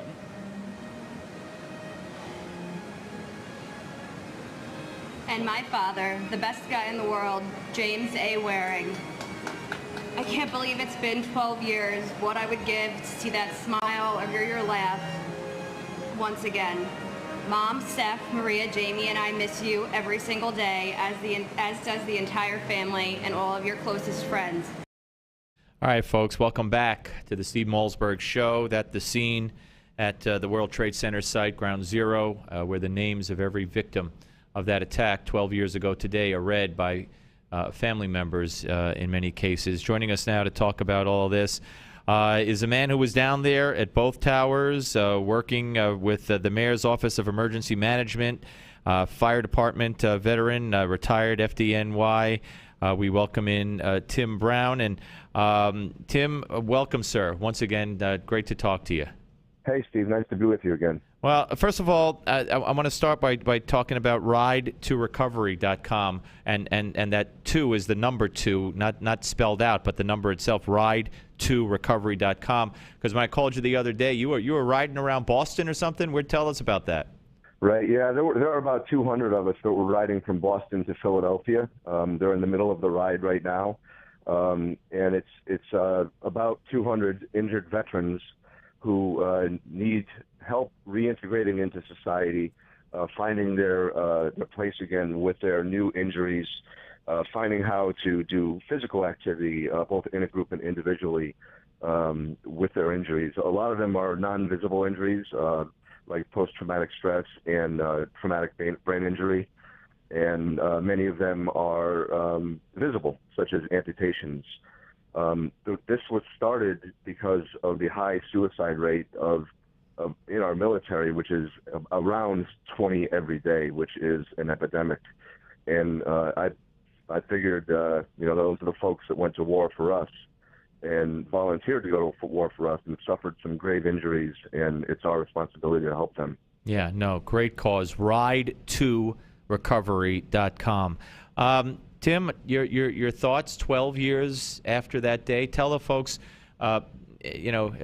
briefly how you alluded, or should I say you survived the collapse of both of those towers. Yeah, I think the general feeling, I was down at the Ground Zero today for the memorial service, and I think the general feeling I got out of it was everybody can't believe that it's been 12 years already. And the pain is still there. I mean, I don't think it's there as much as it was every day, every hour of the day. But certainly today, while I was sitting in the tent with the people who were going to read their family members' names, there was a lot of anguish, a lot of tears, and very, very sad sitting there watching other folks read names, and then they had their turn to go. And, it's very difficult to face for us who are so directly involved in it. I mean, 343 firefighters, 23 NYPD, 37 Port Authority police officers, 15 EMS, and 3 court officers. And that's just the people who were on the job, so to speak, not including, of course, the couple of thousand civilians. Right.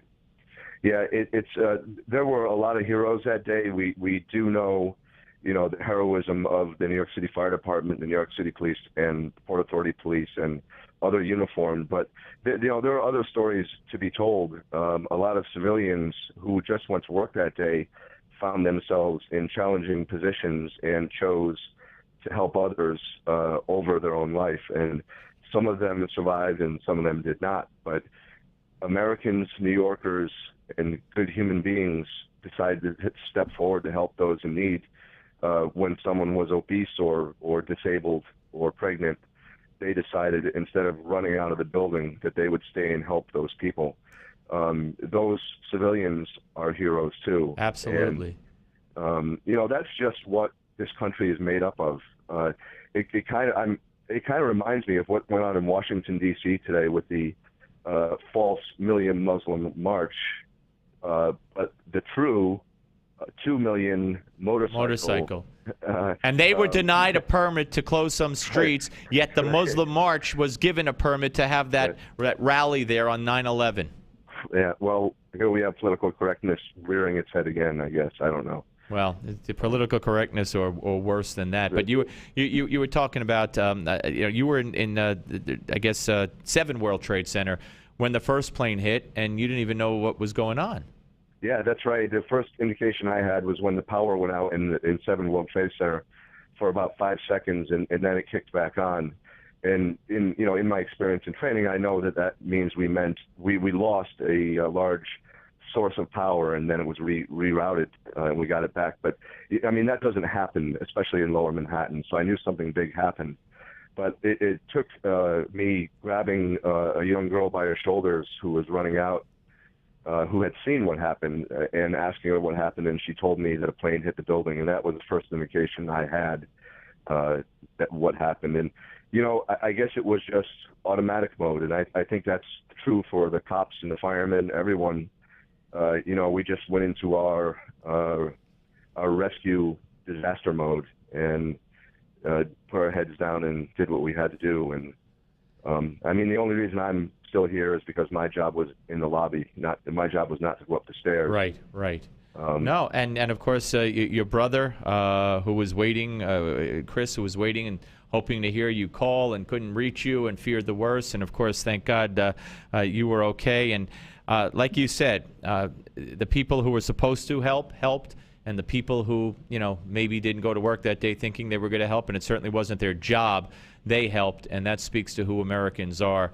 And Tim, it's always great to talk to you, and you're doing a great thing with Ride to Recovery. And again, everybody should think about 9/11 and think about what Tim went through and what he's doing now to help those returning veterans who need it. Ride to, the number 2, ride2recovery.com. Thank you, Tim. Take care of yourself. Good being with you. Thank you, Steve. Thank you. All right, Tim Brown, ladies and gentlemen, retired New York City firefighter here on the Steve Malzberg Show. All right, folks, tomorrow we'll be joined by the likes of Rick Santorum, Noel Shepard. We hope to have Kendall Coffey. We'll have Charles Hurt and a cast of thousands. And your phone calls. We had great phone calls today. So write down the number, 855-777-9660. You put it on your hand in ink that won't ever wash off. That's the alternative. That's the only way to do it. On the Steve Malzberg Show, Newsmax TV and radio.